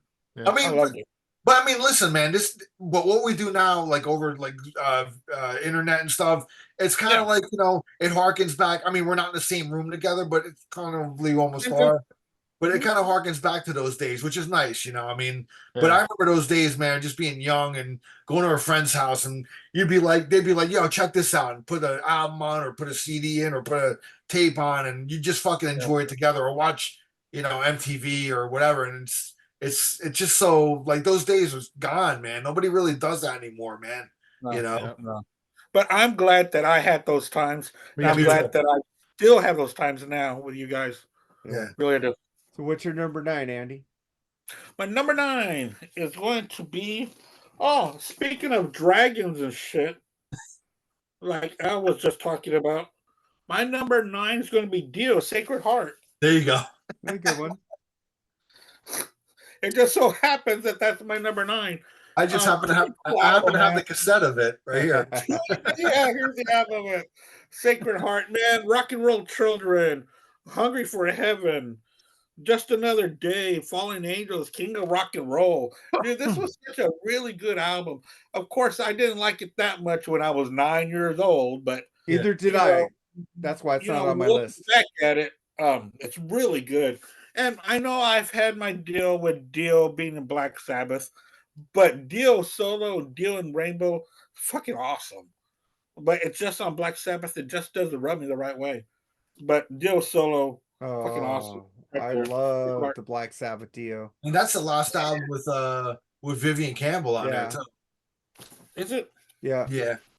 I think Claude Schnell had a lot to do with that album. It was like keyboard heavy. Big time. Yeah. I like it though. It's a good album. Good pick, Andy. And then I'll get to Scribbles number 9. Run DMC King of Rock. You guys already talked about that one. Fuck yeah, dude. And then I'll pick my number 9. Jerry, you'll go last. Or well, Al hasn't. Have you picked your number 9 now? Yeah, I just did. But it was in Big Okay. Mouth. All right, here Big it Mouth. is. Loverboy, loving every minute of it. I love this fucking Love album. it. I love loving every minute of it. Fucking, this is like I played this fucking album. It said this could be the night. Great fucking ballad. Lead it to her life. Bullet in a Chamber is my fucking favorite song off this up. Do yourself a favor. I'm like a bullet in a chamber. This is stuff I was listening to when I was 14, 15. So this is my jams back then. And I still like it. I have it on vinyl. So then we get to number 8, right? No, Jerry, you're number 9. My number 9 is another band, the same way from Halloween. I didn't get to them in '85, but Headbangers Ball got me into them. Exodus is Bonded by Blood, man. Yes. Fucking incredible album. Gary Holt rules. Bless you. That album you. fucking Bless you. rules. It's still one of the best debuts ever, in my opinion. And Hell yeah, dude. I just a barely total- got into that album last year, so I wasn't into That that album album is- 5. Dude, that to me, and not to step on you, Jerry, but that's like I think that's the best Exodus album, man. I That do one. too. It's Yeah, Paul absolutely. Bailoff, man. I mean, Yep. so raw. And you know that album was in limbo, I think, like for a good year and a half. I think they had it written like way before. Because I'm saying this because it didn't come out to '85. Had that come out in '83, I think when they wrote it, I think we could have been it could have been a different story. But who invented thrash, dude? I mean, because That they is were true. they were around the same time as like when Kill 'Em All was coming out. I think they had that stuff, and and Kirk Hammett was in Exodus as well. That's so true. Yeah. That's a good point there, man. It really yeah. is. Because I think they had like some sort of legal issues or Yeah. something with the album coming out. With the And that's record, why it came yeah. out so late in '85. But they had that album written for like 2 years or Yeah. something, man. Yeah. Anyway, go ahead, Jerry. I'm sorry. No, man, you pretty much said what I was going to say, which is okay. I mean, like I said, it's one of the best thrash albums ever, and one of the best debut of thrash albums ever, in my opinion. Love that one, So, man. And I Great agree with fucking- you. I just got into that album about a year ago. So I got all their stuff from Metal Mike from good thatmetalstation.com, which he has a slash show tomorrow, I think. So check that out. That's And it. He's also- closing it down after tomorrow. Closing it down after tomorrow. Well, that's his last show. No, the 31st is the last date, but his last show, I think, is this tomorrow. Tomorrow, then- the 30th. Yep. So then we get to number 8, right? We all did number 9. Mhm. Yep. Let's start with you, Andy. My number 8. Ah, crap! I dropped it. All right, my number 8 is gonna be Tom Petty and the Heartbreakers with Southern accents. Nice, good album, man. Good album. That's a good Yeah, album, this but is I didn't really pick good. it. I really liked the way it started. I love Rebels. Rebels is one of my favorite songs by them, especially live. And it's got "Don't Come Here Anymore." Southern accents is okay, kind of too slow of a song to end side one, to be honest with you. Make It Better, Forget About Me. Love that song. Love Spike and Mary's New Car. It's kind of a fun song. This was produced by Dave Stewart Bad from the- production. from the Eurythmics, and that's why it's kind of weird because it's not doesn't sound like a Tom Petty rock and roll roots album. He It's, fixed those No, songs on it's Pack just- Up the Plantation. yeah, but still a tough. Which came out that same year, right? Did it? Oh, I didn't pick any live albums this time. No, I know, but I'm just saying. I think Pack Up the Plantation came out the same year. Yeah, They could've- Rebels was so much better on there, and all those songs Yeah. were so much. Spike was way better on there. Yeah, It's like but the thing is you know that how much all I those- love Tom Petty. I can't. Right. I can't listen to those songs unless they're live. even though the production is off, but the songwriting was still there. That's the important part. Yes, it the was. songwriting. That's why they were better live. Yeah. And it's like the production was horrible. Like stick to Here Comes the Rain Again, Dave. Leave Tom Petty alone. You kind of the only song I can listen to the studio version is Don't Come Around Here No More. Yeah, The rest of them I need to even hear. the drums are very overproduced on that. Yeah. Yeah, I think that's kind of when Stan Lynch and him started having a kind of a riff going. 'Cause I don't think Stan was happy with his drum sound on that album. Yeah. Well, Oh. who can blame them? Gee, right? Yeah. And then I'll get to my number 8. He already brought up the Power Station. Well, I brought up the other half of Duran Duran. Arcadia. Arcadia. I love this album way better than the Power Station album. I love Simon Le Bon. I love Nick Rhodes. You got Election Day, Keep Me in the Dark, Goodbye Is Forever, The Flame, fucking The Promise, El Diablo. This is Lady Ice. This is a fucking perfect album. Even Wow. got a cool instrumental on here. I love this fucking album. I loved it, and I liked it how they had John Taylor hiding in the closet in one of the videos. So you knew Duran Duran was coming back because John wasn't on this album, but he was in one of the videos for this album. So that was fucking pretty cool. I remember seeing that and going, "Oh shit, Duran Duran's coming back." There you go. There's John. I was so happy. They push him back in the closet. I think it's Goodbye Is Forever. A fucking great fucking album. And then Scribble, his number 8. You guys already picked this. I think it was Jerry. Halloween, Walls of Jericho. Nice. Scribble's agreeing with you guys. I just got into Halloween when you gave me that album, Jerry. So it's not something I would have known back then. How did you get into all this other? You have sisters, right? Sisters brought you into this. Jerry, you're muted. Jerry, you're muted. Yeah, I just got into them by Headbangers Ball and stuff like that. Growing up. So and my friends had the CDs as well. So now, my sisters didn't go the thrash route. They were more of the classic rock. You got me into AC/DC, Zeppelin, and Styx and type bands like that. But thrash was personally bought by my friends, that I've met through the years. And Headbangers Ball, like we're talking about, great fucking times, man. They really were. Mhm. Remember, we used to have a friend named Kevin, man. We were broke, and we used to have gather up like $3.50 worth of pennies, and he'd go in there and buy us a pack of cigarettes. The good old days, man. I wouldn't do it. I mean, going to the convenience store with $3.50 worth of pennies and give it to you. I could never do that. So, but we always had that one good friend that would take, do all the embarrassing stuff for us. It's pretty cool. All right. So Al, what's your number 8? My number 8, I'm going with an album that Jerry thinks is shit, which I kind of scratched my head about this one. But here we go. I know it is. Midnight Dynamite by Kix, Yeah. man. It's a good album. I wasn't into Kix at that time. It's the first album that came on my radar, and I loved it right off the bat. The College Station WSOU used to play stuff off that album all the time, so that's how I kind of started hearing it. And like the title track, Midnight Dynamite, Red Hot, Black and Blue, Laying Rubber is great.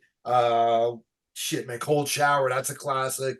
All right, it's not as good as the follow-up, but I think it's a great album. It's really where that kick sound really fucking came in and set them up for Blow My Fuse, Yeah. So I Did I actually say it sucks? Yes, you did. We did a Yeah. review on there. Yeah, I remember. Well, I liked their debut album. I love their debut album. I just didn't care for that one for some reason. He gave me the remixed one. Did you listen to it?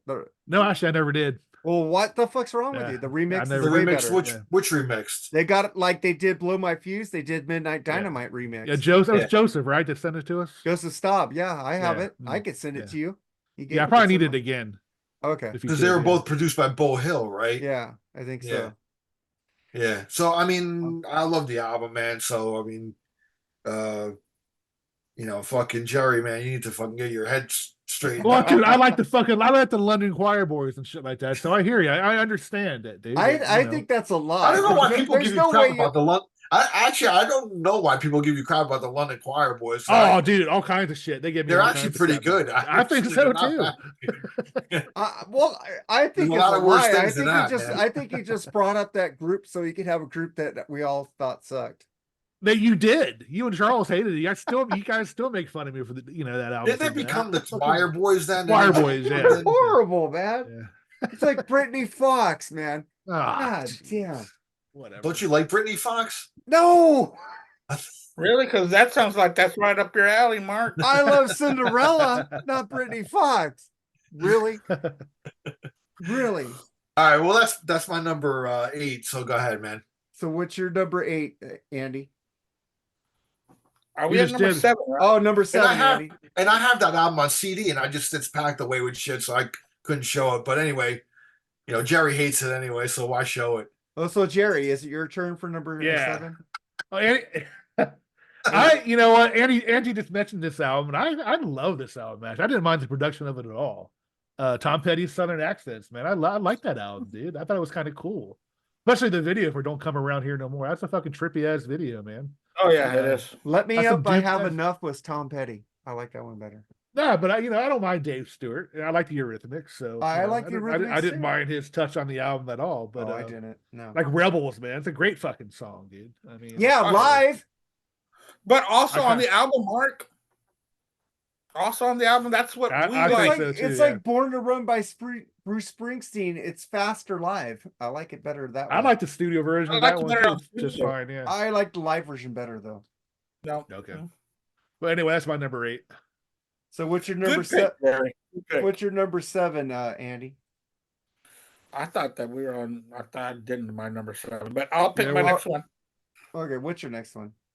Okay, I my haven't next got to one- my number 7 yet. So Okay, haven't neither done of us my have. numbers. We just got done with number 8. So. number 8, Andy, you're on number 7. Oh, okay, gotcha. John Cougar Mellencamp's Scarecrow.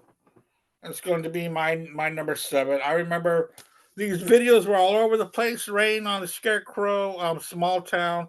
They played forever. I think it was like during the summer of '85. Lonely Old Night was such another good song. That was a That good was song. always played on the. He was radio. all over the radio, man, with that stuff, Yeah, man. Rumble C, ROCK to USA. Yeah. Yeah.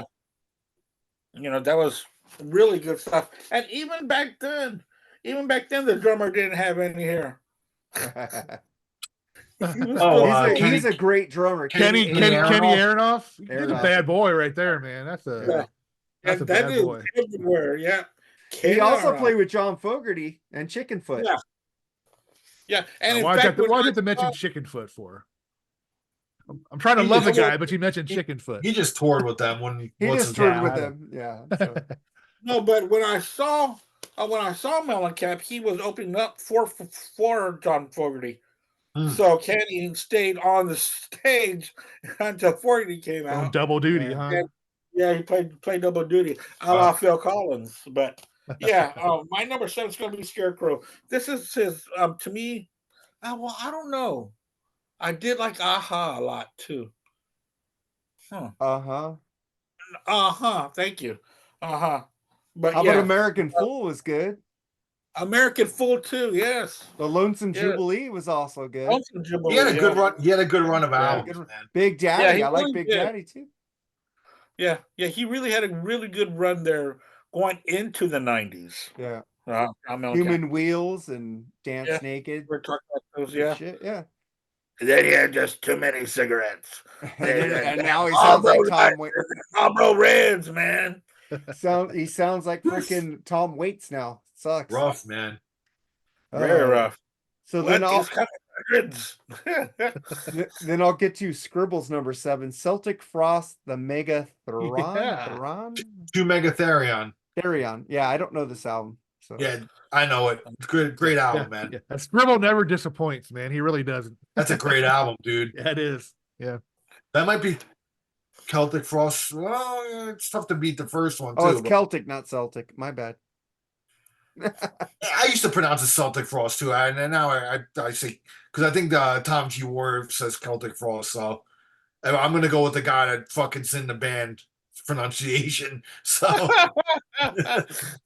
you know, but yeah, that's a great album. I remember a lot of my friends that were into more extreme music.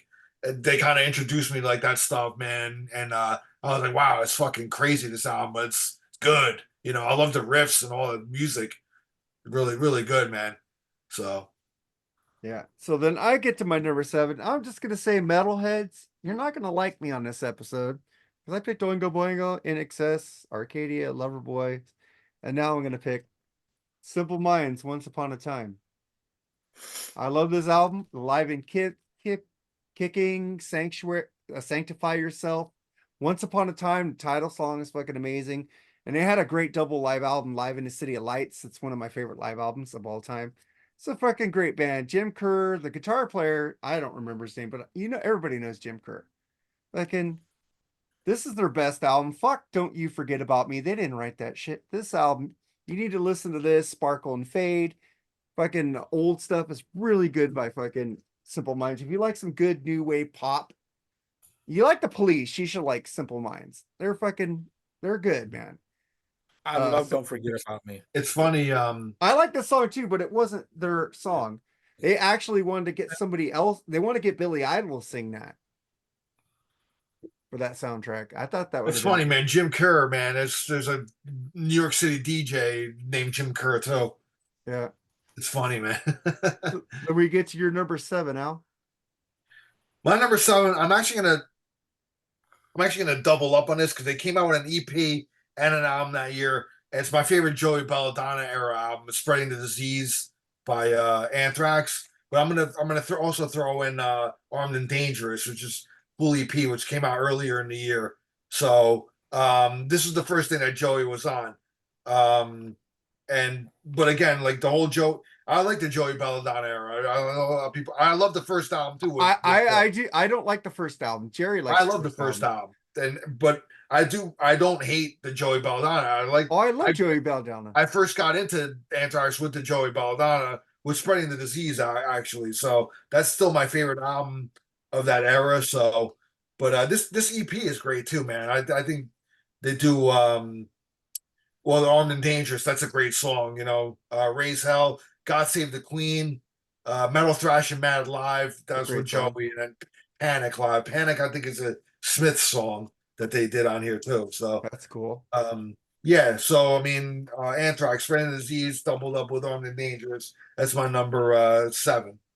What's your number Yeah, 7? to me, there is no other lead singer for Anthrax but Joey Belladonna. John Bush. I like the John Bush era a lot. I like the John Bush era is my favorite. What's your number? What's your number 7, Jerry? Well, I got into this album because of my friend of mine's older brother. I went over his house one day and I'm sitting in his room, and all of a sudden I hear across the wall this version of "Mine eyes have seen the glory of the coming of the Lord." That's the first song I ever heard from Striper was "Battle Hymn of the Republic," the remake they did of that song. And then I got to know the album "Soldiers Under Command." It was a fucking great album, dude. Great album. "Soldiers Under Command" makes me want to sing Hold it "Together up for you if you Forever." want. There you go. that is one of my honorable mentions. So there, I Yeah. don't have to say that now. Yeah, that was the album that got me into Striper, and it was kind of Yeah. And John Cougar Mellencamp was an honorable mention too. Scarecrow, Andy. So there you go. But yeah, they're a great band. I've always liked Striper, man. I mean, they keep producing. I mean, great fucking music still to this day, man. I mean, unreal. Michael Sweet's solo albums are fucking great. I mean, just everything. Not his first ones. They're more like churchy. The only one people shit on him because they did that non-religious album. What was that called? Against the Law. I like that album. Against the Law. That's some good shit on it? there. Yeah. I remember a lot of friends, a lot of the church people dropped them because of that. But I thought it was a good album. Well, he said that was a big mistake, but they still stand by that album, so that's pretty cool. So yeah, I mean, but anyway, that's a great album. "Soldiers Under Command" by Striper. That's my number 7. I did see Michael Sweet with Boston too when he was in Boston. Yeah. Good, man. Yeah. So, he was actually there with Brad too, wasn't he, for a while? But Michael hit all the high notes. I don't think Brad could hit him anymore, right? I think if I remember that there was when I saw him, Brad was already gone. So yeah, but I think they were in the band together for a while too. I think if I remember right. I didn't know that. So what's your number 7, Andy? Okay, I think I'm going to run out of albums here because I thought I already did number 7. Are we? Well, if you did number 7, then what's your number? What was your number 7? What's your number 7?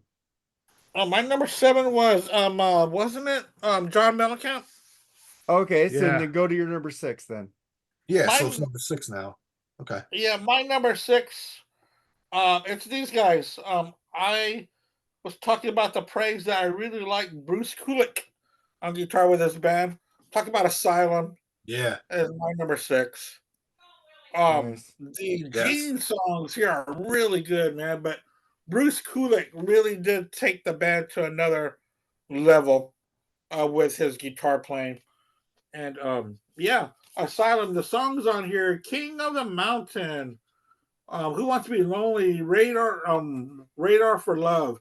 I don't like All Night. I think I talked. I love All Night. I love All Night. But I love Tears Are Falling. I remember that video. I love that song. Of the cheesiness of Paul in the video swinging on the swing and the rain on Kulik. I'm surprised he didn't get electrocuted. I think Bushy hates that song. The slow motion of the girl tearing the Bushy, I curtains think down. Bushy Yeah. hates Tears Are Falling. Oh, I love Tears Are Falling. And that's what prompted me to buy this was that track. At the But end of yeah, at the end of the video, Paul Yeah. Stanley's going like this. At the end. That's awesome. Oh man. Yeah, this is the original thing. Just a little bit of still graphs on there. But we all know that Carr had big drumsticks with him, That Yeah. dude just pounded. And this was a really good band with Kulik and Carr. So I agree with you. I agree with you on that one. That's a good album.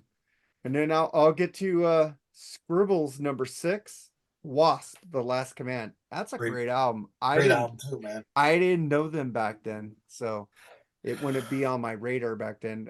So he's young. Yeah, so. I've got it here, but I didn't put it up there. Yeah, Wasp has always been hit and miss for me, man. And I don't think they were like one of the best bands that era, but they had some decent tunes.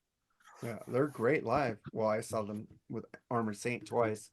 But then I'll get to my number 6. And again, Rockin' Meddlers. This is me and 14, 15 years old. And I still fucking love this band. I still love this album.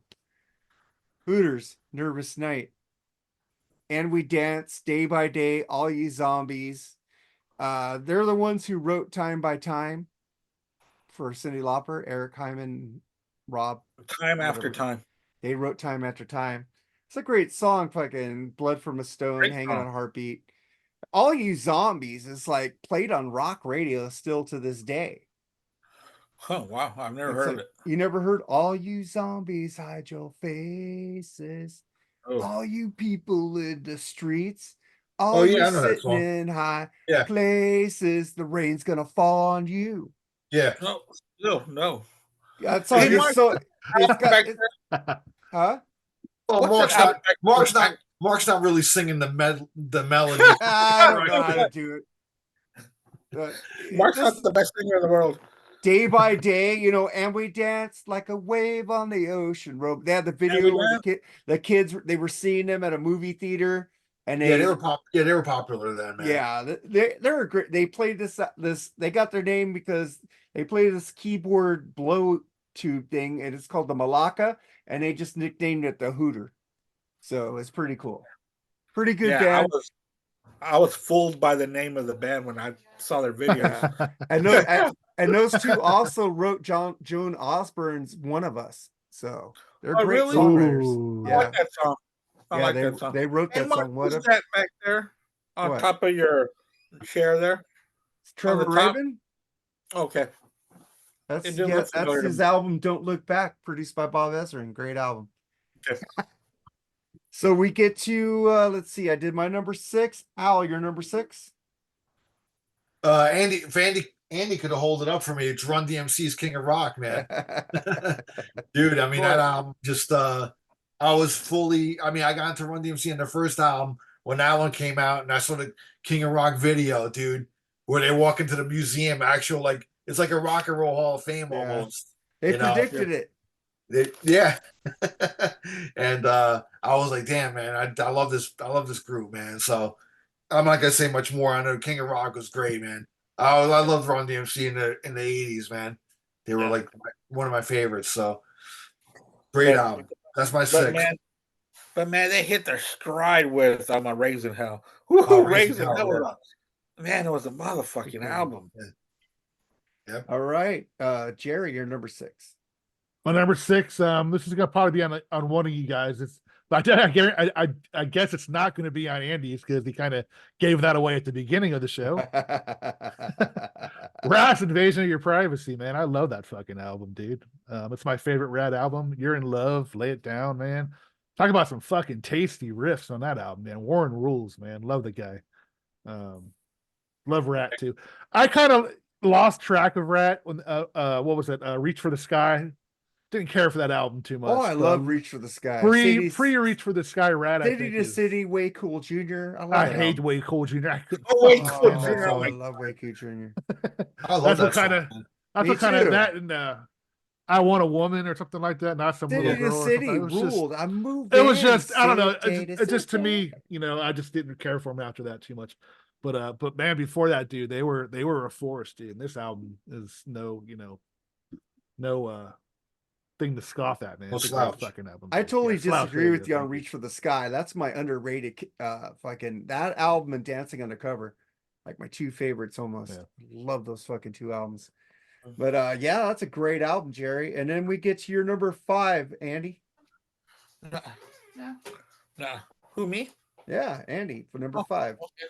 My number 5. I'm in I'm order gonna now, I go- think. Okay, we've been talking.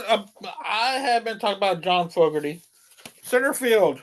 His Oh, big good. comeback from being ostracized from the music community for sticking up for himself and wanting to get paid for the music that he wrote and songs that he made. And he brought a band along with him called CCR when they clearly could have just been the John Fogerty band. But he was nice enough to not to but then they screwed him over. But this was so good. And yes, you know, he sounds like CCR. Why? Because John Fogerty is CCR. That's the same thing I get. That's the same thing I get about people say Pink Floyd albums sound like David Gilmour's solo albums. It's like, you know, what are they supposed to sound like with it? You know, it's David Gilmour. Yeah. That's the way he writes his music. I'm talking about the Momentary Lapse and Division Bell, of course. But you know, of course it's going to sound like David Gilmour. And I hear what you say about John Fogerty too. So yeah. And the songs on here, the old man down the road, that could have been on a CCR album. You got easily. that's why they sued him. They sued him because of that song. Look at that. Fantasy For Records sued him sounding because of like Old Man John Down the Road. Yeah, for sounding like John Fogerty, but they Yeah. also sued him for Zans Can't Dance. Because that he As was well. making fun of the owner of Fantasy Records. Yeah. Fantasy Records. He changed the name because of that. Also the song Mr. Greed. Dude, he Yeah. wasn't holding back anything on this, but also Rock and Roll Growth was good. Center Field. Dude, this was just a good album. Didn't he Loved have it. Prairie Prince of the Tubes play drums on that album? Or was that just in the Who? videos? Prairie I Prince don't of know. the Tubes on the drums. He did Oh, have I them in don't the videos. Prairie Prince is a phenomenal drummer if you know who the Tubes are. Yeah, damn. Oh, well, I know who the Tubes are, but not to the point of who plays what. White He was in Funk? the original like first lineup of Journey too. Before Yeah. they even came out with an album, he was the Oh, drummer wow. for them. Yeah, Prairie Prince. Prairie Prince is a great Yeah. drummer, man. But so then I get to Scribbles number 5, and I think Al already picked it. Sacred Heart Dio, or was that that That was Andy. Andy? That was me. As you, so you already talked about Sacred Heart. So again, meddlers, you know, make fun of me all you want, but in 1985, and I still love this band because I always talk about them, and they make better albums now, but you forgot about them after the first single. Aha, Hunting High and Low. I love this fucking. I wore out this cassette back in the day. They fucking did really good with Take On Me, and the second single came out, The Sun Always Shines on TV, and they were forgotten about. But this band went to Europe, and they kept plugging in Europe, and they were freaking big in Sweden, Europe, big. They're making a comeback in America, kind of. They're playing America again the last few years. And the Wiltern Theater, so that's pretty fucking cool that people. And if you ever watch their MTV Unplugged in Europe, it's one of the most amazing unplugs I've ever seen in my life. That only came out a couple of years ago, right? It's been out for years, dude. It's been out like 6-7 years, dude. Huh. It's really fucking amazing. They have a female singer singing with them on Take On Me and other songs. And it's just, they're amazing musicians. They are a good band, man. One of the best trios ever. I think they're discounted in America, but in Europe they're huge. So, aha. And the title song, Hunting High and Low, is just so fucking beautiful. The way he's singing that song. You ever heard the guy's voice? The guy could fucking wail, man. So Hunting High and Low is my number 5. So we get to your number 5, Al. My number 5 is an album that gets crapped on a lot, but I still love it, man. I think it's a great album. not on par with the first two. It's a step below, but Theater of Pain by Motley Crue. I still love this album. I mean, I remember my brother getting it because my brother had the Shout of the Devil cassette, and then I remember I got him this for Christmas, and then I probably ended up listening to it more than he did. I got it really kind of for me, but like I know he liked them too, but I think I liked them a bit more than he did. But yeah, man, I mean, I still hold this album pretty high too, man. I mean, the first two albums is hard to beat. You can't. It's a little bit of a step down, but I mean, it's not the shit album that people say that it is. I don't know why. I think that Louder would come, Than Hell rules. I think that would come with the next album. I think Girls Go Girls is the real step down. Oh, You know, I Yeah. agree with you on that. you Oh, know, big time. and Dr. Feelgood, although a good album, I think it's very overrated, in my opinion. So But, glossy. But then no, it's cool, man. If you love it, I mean, I loved it when it came out, and then I really started paying attention to it. I'm like, I don't know, man. Nicky always wrote.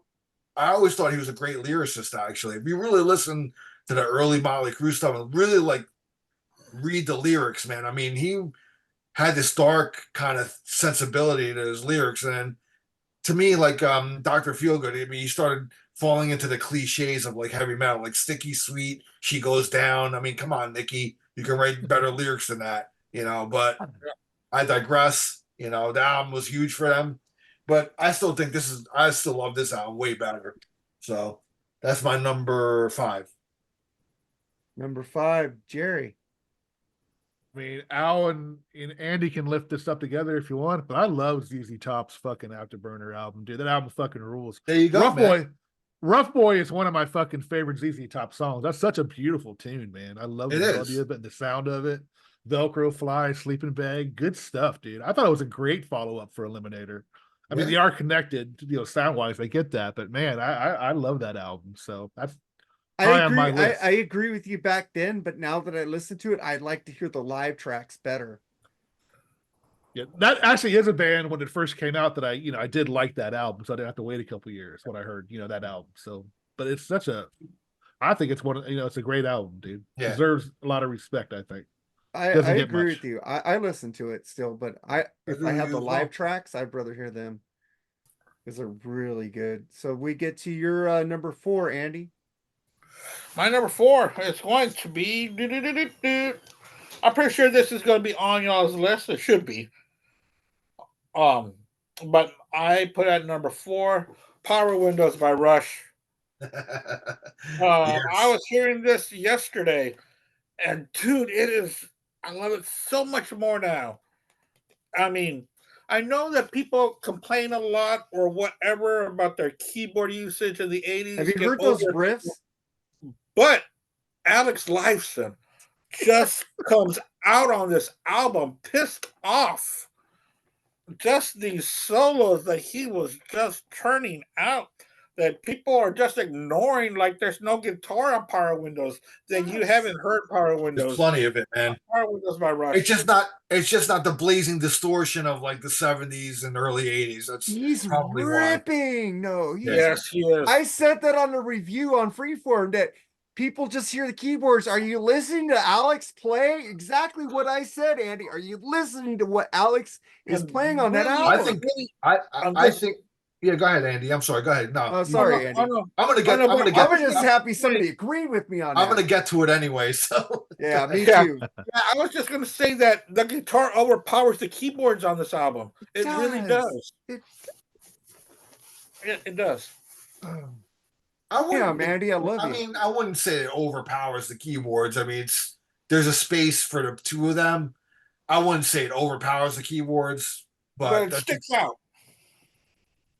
I mean, when I get to it, man, I'll elaborate more on it. So well, I'll get to when I get to it too, because it's coming. It's coming.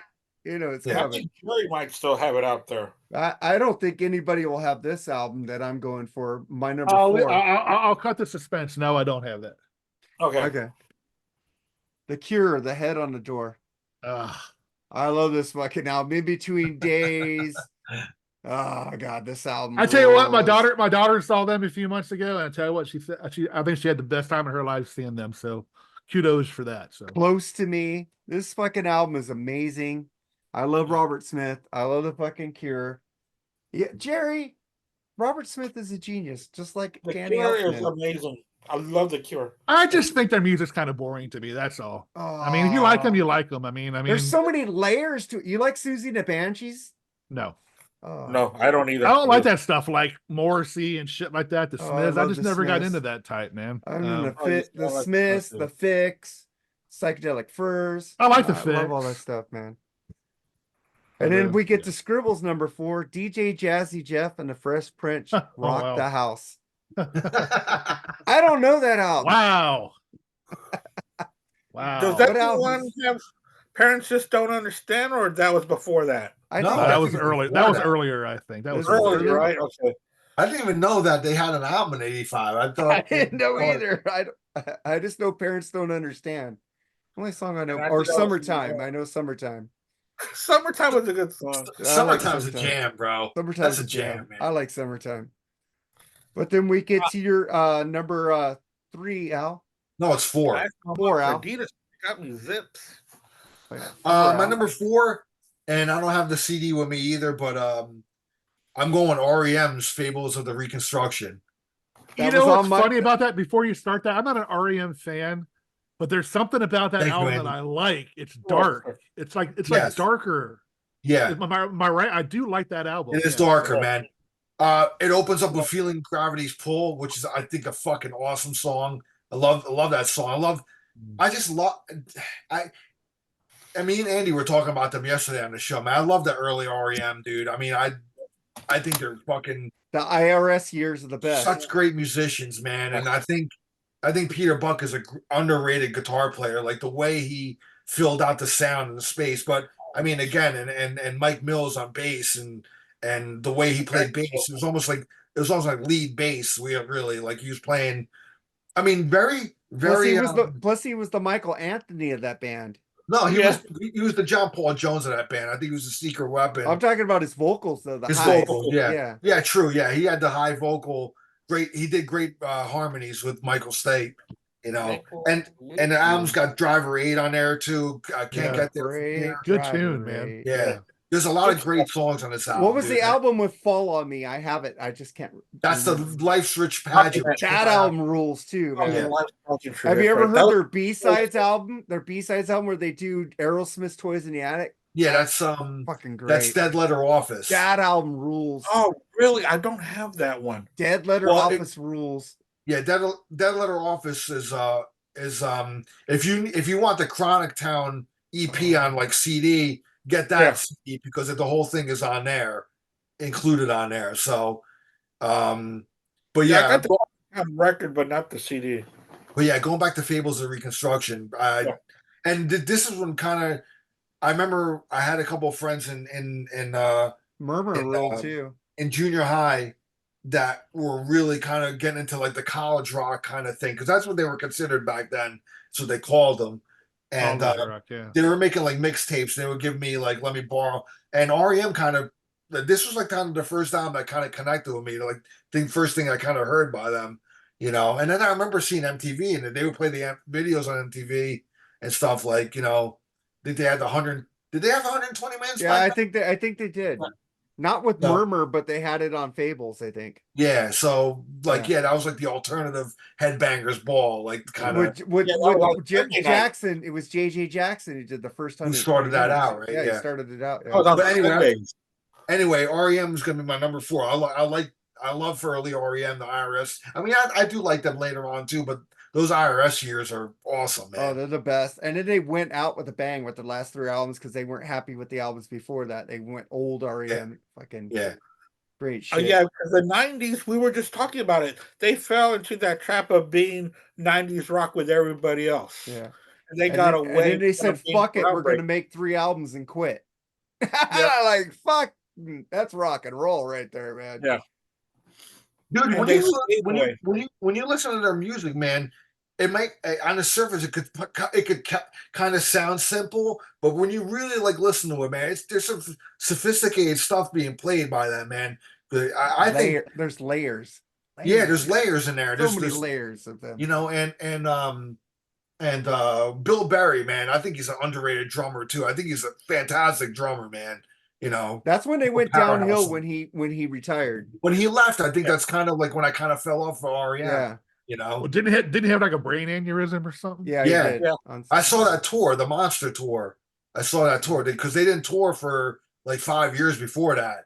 You know, and they finally toured again on that album. And I Dude, if went they to would see- get back together, that would be a fucking monster tour right there. Yeah. God, dude. I don't think that's going to happen. I No, wouldn't put my breath I- for that one. I've heard some murmurs of it. Murmurs. Murmurs. all right, so that's my number 4. I don't want to dwell on it anymore. Taking up a lot of time. So what's your Yeah, number but four? I never got to see REM.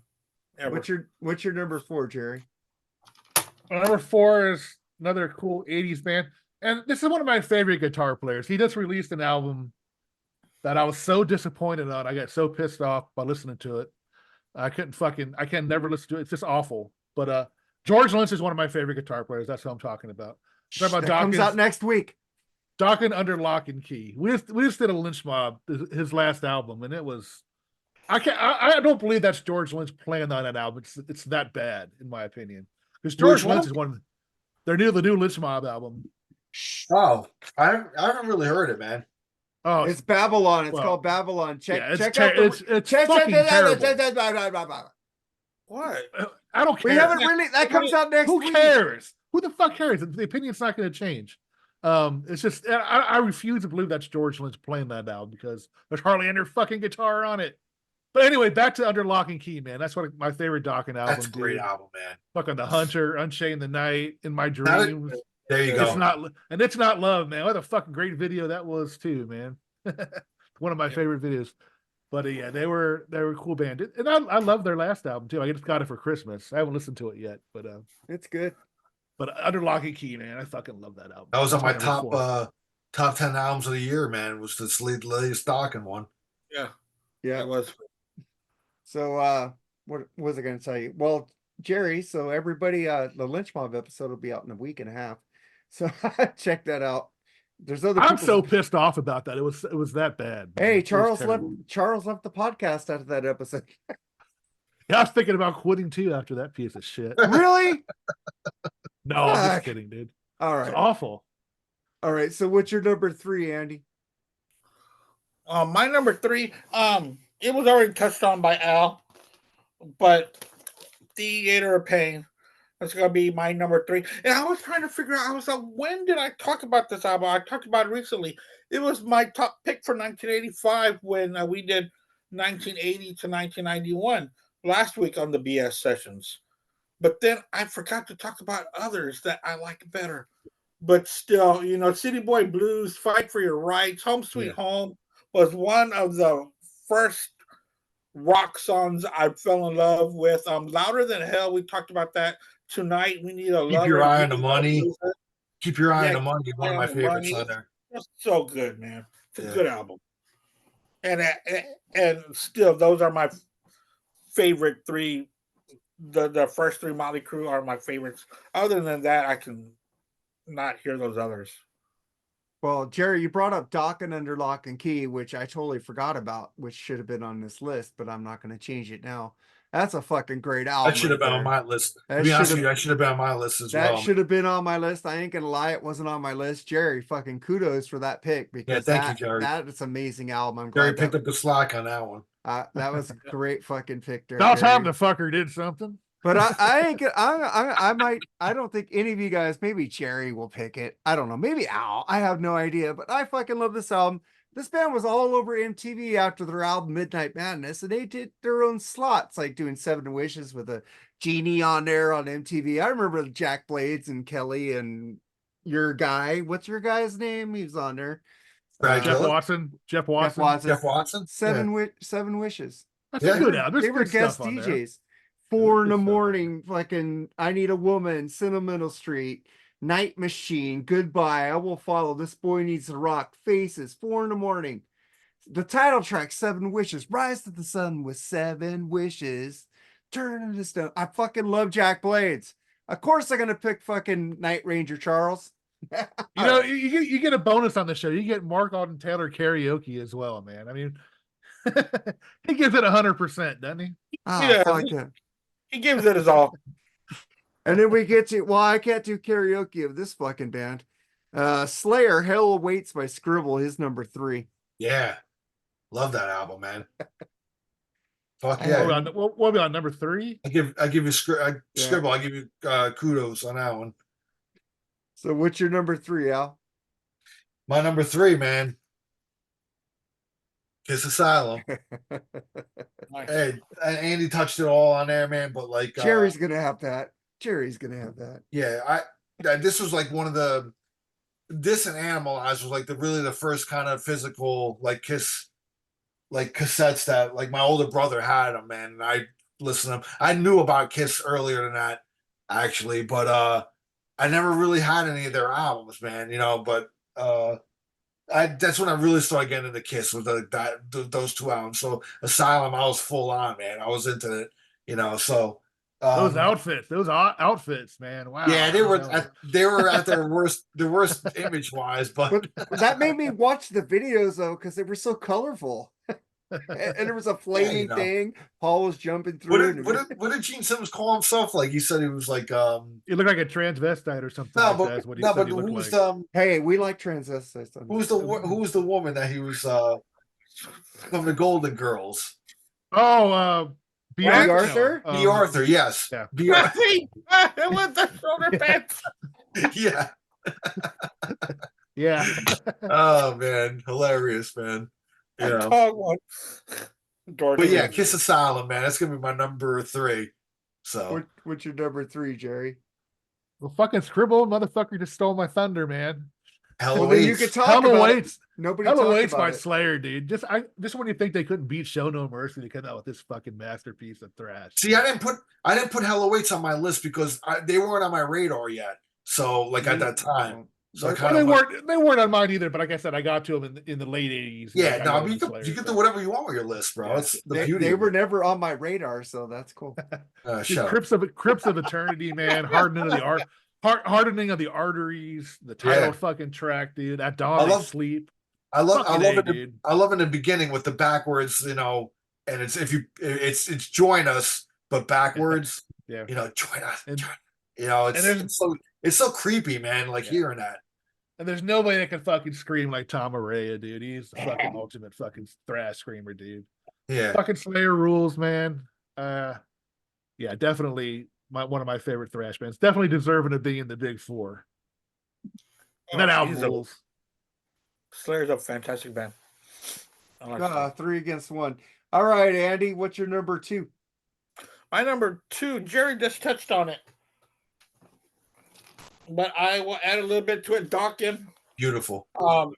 MTV, man. I can't believe I didn't fucking pick that album. I know, right? You guys embarrassed me now. Thanks. Dial MTV with In My Dreams, The Hunter. Dude, it's not love. It's not love. Made me want to go to the Sunset Strip. And not Lightning just Strikes that, Again. Just loaded with great God, tunes, man. man. Great album, deep man. tracks on this album, man.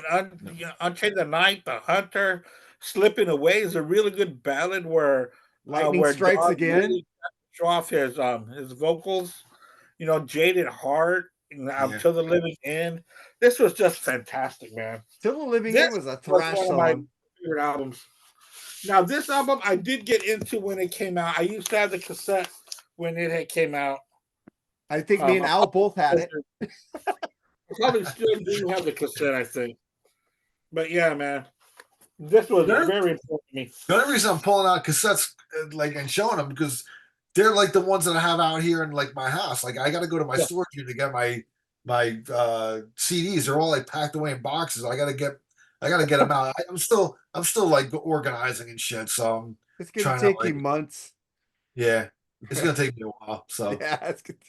Oh, I've but been it's here awesome 5 to years and my movies are still not alphabetized. So I got the CDs and vinyl done now.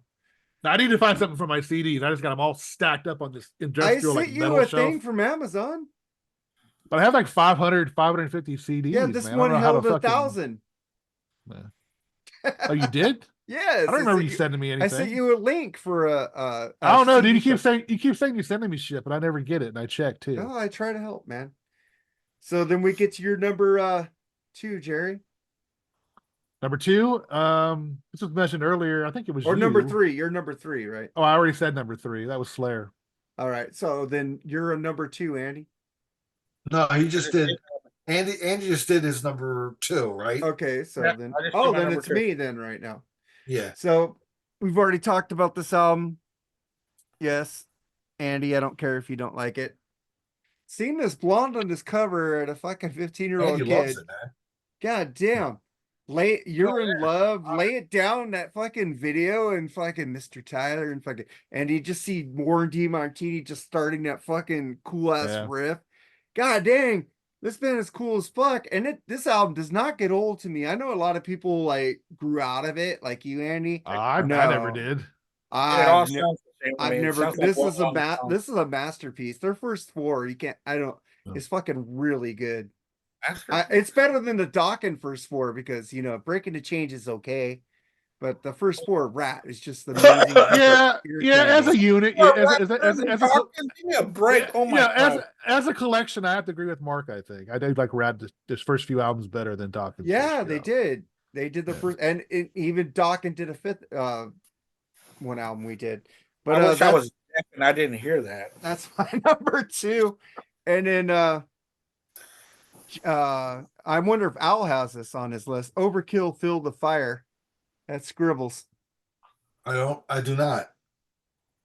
Oh wow. That is a good overkill. Holy album. shit! I forgot about that one. I'm the one that picked that for a review one time. I know completely you forgot did. about that album. I Wow. wasn't gonna. That's a great album. That's their debut. That's Their on- debut album. I mean, that album's on my long list of I write a really long list of albums, then I start picking, from there. But that album was on the long list of albums, as well as Hell Awaits. So it's my number 2, right? Number 2. Yep. Yeah, man. You could just hold that album back up, Mark, because it's Rat Invasion of Your Privacy. I played the fucking shit out of this album, dude. Oh yeah. Miriam Gravette, right? Playboy model. To me, it's right up there with. For me, it was right up there with Out of the Cellar. It was like neck and neck with that. But yeah, I played the hell out of it, man. When it was out that year. So that was definitely a soundtrack that year of my life. Was the Invasion of Your Privacy. That's my number 2. All right, number 2, Jerry. One of you guys mentioned this. I couldn't remember which one it was, but John Cougar's Scarecrow album, dude. That's It's my favorite. Andy. My favorite John Cougar album. Actually, I liked it better than Lonely Old Night, Rain on the Scarecrow, Small Town, just fucking great. Americana tunes, man. That were that's one good thing that John Cougar was good at. Talking about was small town America, and this album fucking he just puts this so much more feeling in it than his previous ones. He was getting there, but I think he peaked at Scarecrow, and he had some good albums afterwards, but man, Scarecrow, man, was just such a great album at the time, dude. It still is today. Just think of like all the stuff you had playing on MTV. You had Rat, you had The Cure, you had Aha, you had the Hooters, you had Simple Minds, you had Arcadia, you had Metal, you had all this shit. They had Oingo Boingo. It's like you don't get this diversity in music anymore. On fucking any kind of radio they're all separated. It's fucking MTV was a variety back then. That was awesome. In 85.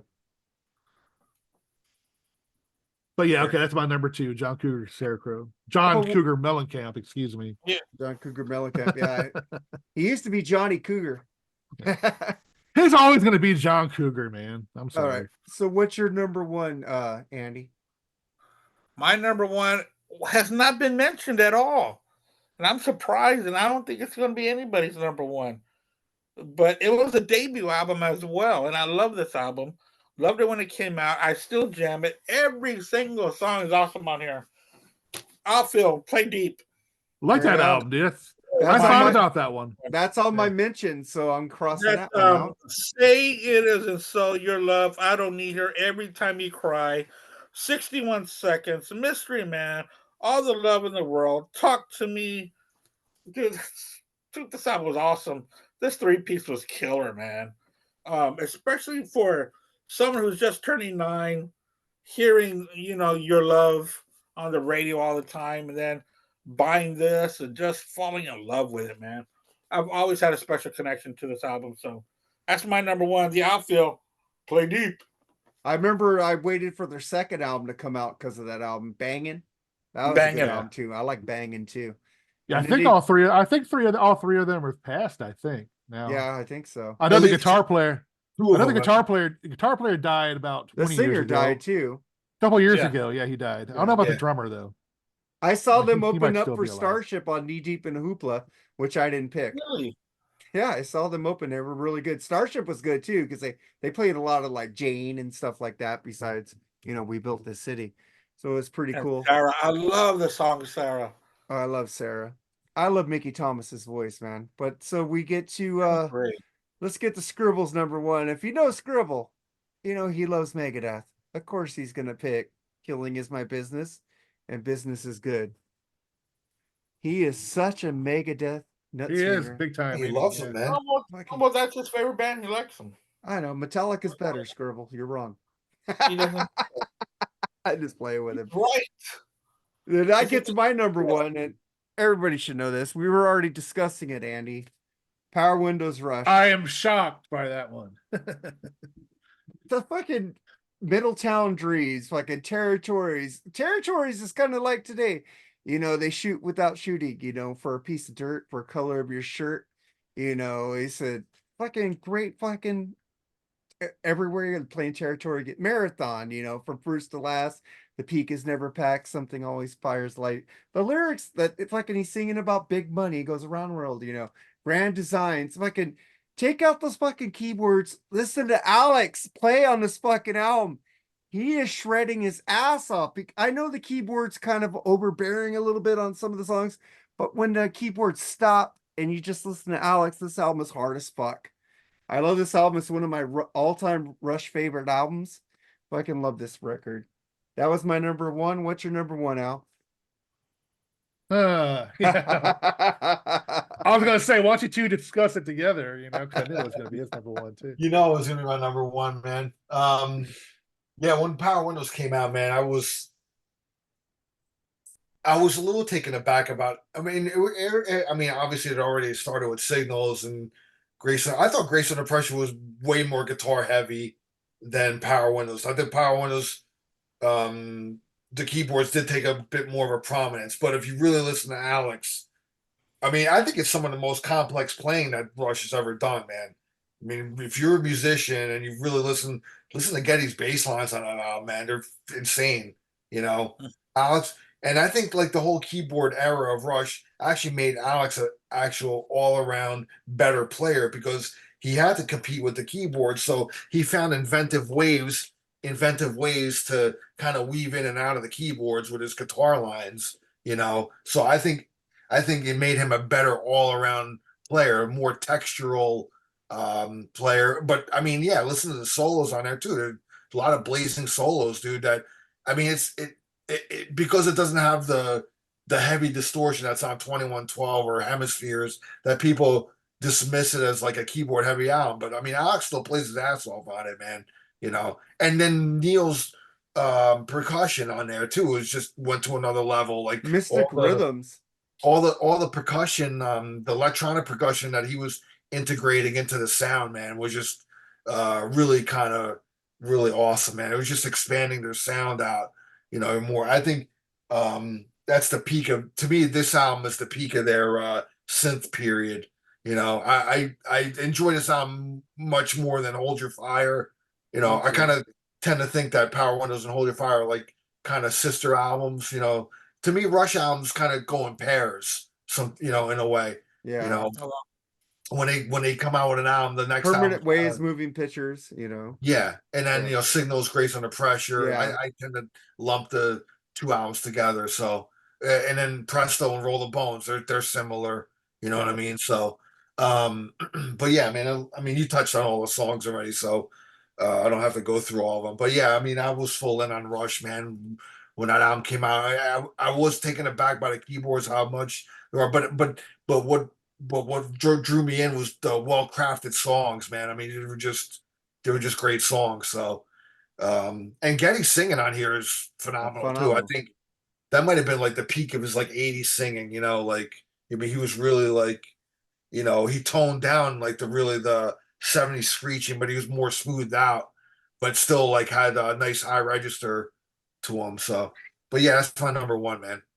Yeah, just think of Big Money. You hear those keyboards going do do do do, but Yeah. you hear Alex going down You know what was cool? down through You know the what's cool too was on the Clockwork Angels tour, the first set they played a bunch of songs off of Power Windows. yeah. It was almost like they were playing doing. It was almost like they were doing like a Power Windows set, That's And awesome. it's funny when you hear the live versions of the songs. Alex is much more. His sound is a lot thicker, and because he was using, like Les Pauls and stuff like that. Where on this, he was using single coil pickups and he had much more of a wiry kind of thinner sound. But he said that he went with that type of sound to cut through the keyboards. You know what I mean? So But you you can could hear his hear him guitar. playing with the keyboards. You could hear his sound over the keyboards going Yeah, down because yeah, Geddy's going do do do, and he's going yeah, down, and yeah, he's going dun dun dun dun dun dun dun dun dun dun. When yeah. the keyboards are going, he's doing that riff with the keyboards. Well, like I said, he's weaving Yeah, in and out of the keyboard, so fucking it made him a amazing. much more inventive player. So all around.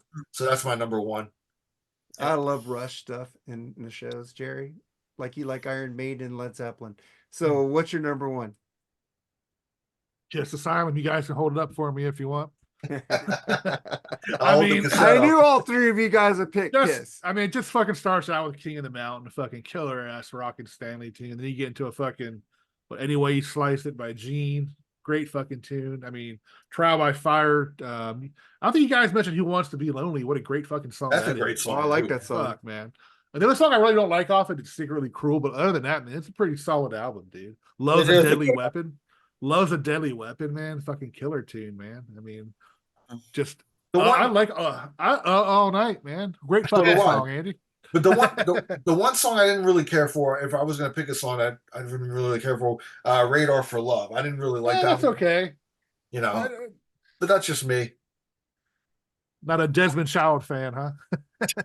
All right. So then we'll get into our honorable mentions. And I forgot to talk about Screedy Politi, Cupid, and Psych. Psych. Okay, no, I'm not bringing that up. I did like that album in 85, but that album is horrible now. I like The Perfect Thing. But Iron Maiden, Live After Death, Tears for Fears, Songs from the Big Chair, The Cult Love, The Smiths, Meet Us Murder, Phil Collins, No Jacket Required, Theater of Pain, which you guys already discussed. Those are my mentions. What are you have any mentions, Al? Yeah, Commodore's Night Shift. I like that I like the Commodores, but That's I a didn't great hear that album. until much later. So The Firm, their debut album, Accept Metal Heart, great Accept album. I'll throw in Bon Jovi 7800 Fahrenheit. Oh, forgot about that one. Robert Plant Shaken and Stirred. U2's Wide Awake in America, That's a good EP. which is an EP. Actually, and Loudness, Thunder in the East. Loudness. Love that band. David Lee Roth's Crazy from the Heat. That was big. Yeah. Cheap Trick, Standing on the Edge. The Cult, Love. Yeah. So that's and going on the heavier side, Possessed, Seven Churches, a classic death metal album. That's kind of like what spawned the death metal genre, really. It was that album. Which featured Larry Lalonde that would go on to Primus, And I'm gonna give a shout out to Aerosmith, Throwing Mirrors. That's a good one too. That's a great one, man. And White Lion, Fight to Survive, their first album, which is the heaviest. I didn't even know about that album back then. So Yeah, Gary Moore, Run for Cover. Y&T's Down for the Count, well, that's a good one. and then Blue Oyster Cult's Club Ninja. So those are and AC/DC Fly on the Wall. Yeah, I almost picked Fly on the Wall too. So But I wasn't into that album back then. So Andy, any honorable mentions? Yeah, No Jacket Required by the great Phil Collins. Man, I was trying to put it in there, but it just didn't. I know. I wanted to put that album in there just to piss off Charles. every time I see that, Every time I see that album held up, man, I think of fucking American Psycho. I think of Charlie Brown. You like Phil Collins? Charlie Brown. That's what He I'm does look doing. like Charlie Brown with the hair in the head. Who doesn't Gables like? of a Reconstruction by Aria. We talked about Yeah. that. Yeah. Al kind of touched on this, but I will pick this one by itself. Anthrax, spreading the disease. That's Yeah. a good one. The light kind of got in the way, and in fact, Jerry started the show with this one, Heart, Yeah. being hard to. That That's is a a great good album. I just got Yeah. bad memories of losing concert tickets because I stole batteries. Songs from the Big Chair by Church for Fears Yeah. was another great album. So that's about all my honorable mentions for now. So I'm through for 85. Jerry, I didn't know we were doing honorables. We usually don't do honorables as much on we this show. do so I it didn't sometime. Yeah, we. Okay, yeah, Hounds of Love by Kate Bush. How about that one? Oh, you asshole! I'm just kidding. That album sucks. Yeah, But thank I you. don't. I really didn't dive into honorable mentions. I had to kind of rush this. I was Well, busy all Iron week. Maiden Live After Death. There you go. It's a live album, dude. I It's would a have live picked that. Yeah, if you're gonna put live albums on, then Scorpions Worldwide Live came I out that know. year too. Yeah. Why not? So you kind of cheated, man. You're the one that said no live. That was albums usually. honorable mention, though. That wasn't my whole Oh. thing. Yeah, Oh. I was just telling you about an honorable mention. All right, man. So, what is it next week? We're doing. What are we doing, Jerry? I have no fucking idea what we're doing. What, next week. are we What doing our top albums of 2023? Oh, that's next week. 2023? Yeah, I guess so. It's January. So Yeah, yeah, best album of 23. 2023. Yeah. Yeah, I think Andy's there, and I think Chris wants in on it. Al, you've done yours. Do you want to do it again? What is it? Best of 2023.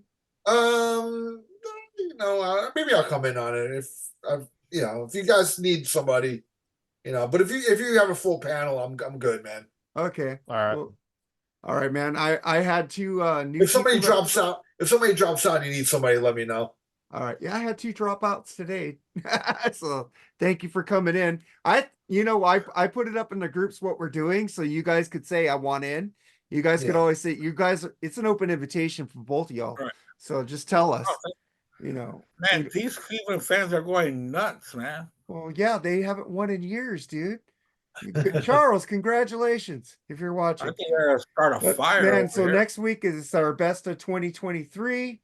Yeah, metalheads. I didn't pick too much metal in this episode. I love this year. I have lots of good memories. 85, especially.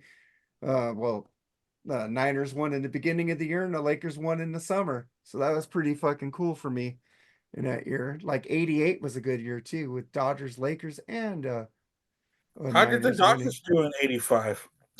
Oh, shut up. Wasn't it St. Louis that killed us with Ozzie Smith and Jack Clark? Was it Jack Clark? Was it Jack Clark? Jack Clark, yeah. Jack Clark. Clark. Fuck Jack Clark, Metal Mike. Fuck Jack Clark. But Jerry, any final words, man? No, this is, again, another fun show. A great year of music, man. Al and Andy, thanks again for being on. Thank you, man. Very well. Thank you, guys. I think you Thank guys you. are definitely on to something with your show you guys are doing together, man. Thank you. So looking forward to you very hearing more much. shows in the future, and hope to have you on again, as soon as possible. So We are going to have a vinyl battle next week. Go ahead, take it away, Andy. Let them know. Yeah, we are going to have a vinyl battle next week. Motley Crue, Shout at the Devil versus Rat Ooh. Out in the Cellar. oh It's man. a vinyl battle. Jerry, do you want to That's a be good in on one. that? I'll let you if I can let you know on Monday. Okay, yeah, that's fine. Yeah, I mean, if And you guys also- if you guys are packed before then just let me know. But I probably can. That'd be kind of fun, actually. All right, cool. And on Tuesday, Jerry and I will be doing our football podcast, Gridiron Smackdown. We are getting towards the end of the football season. We're going to start to really break down playoffs and stuff like that. So we got a lot going on next week as well. You heard it here first. The Cardinals will beat the Eagles this weekend. Yes. Jerry said that Cardinals are going to beat the Eagles. Well, you're kind of dreaming there, dude. That ain't gonna happen. I have a feeling, dude. I just have a He's feeling. really been bold this year in his predictions.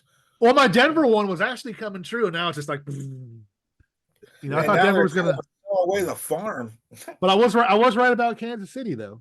They're not. Yes, the you were Chiefs right of about old, Kansas so. City in the very beginning, and also Buffalo.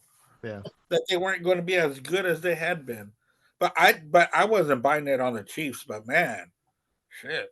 All right. So I'll just say make sure and check out the Freeform Rock podcast. This week we have Chicago 17. Jerry was sick on that one. So, but he did pick his track. I know I got track for you on that one. So Chicago 17 is coming up on Friday. Right now, what do we have right now? I forgot what. Oh, it's the Christmas episode with Mooger. Jerry got a good moving Christmas message on that. We got him in the beginning of that. So if you heard it, Jerry, you're in the front giving your message. And then we talk after you. But check out the free forum, check out this podcast, give us a thumbs up, like, share, and subscribe.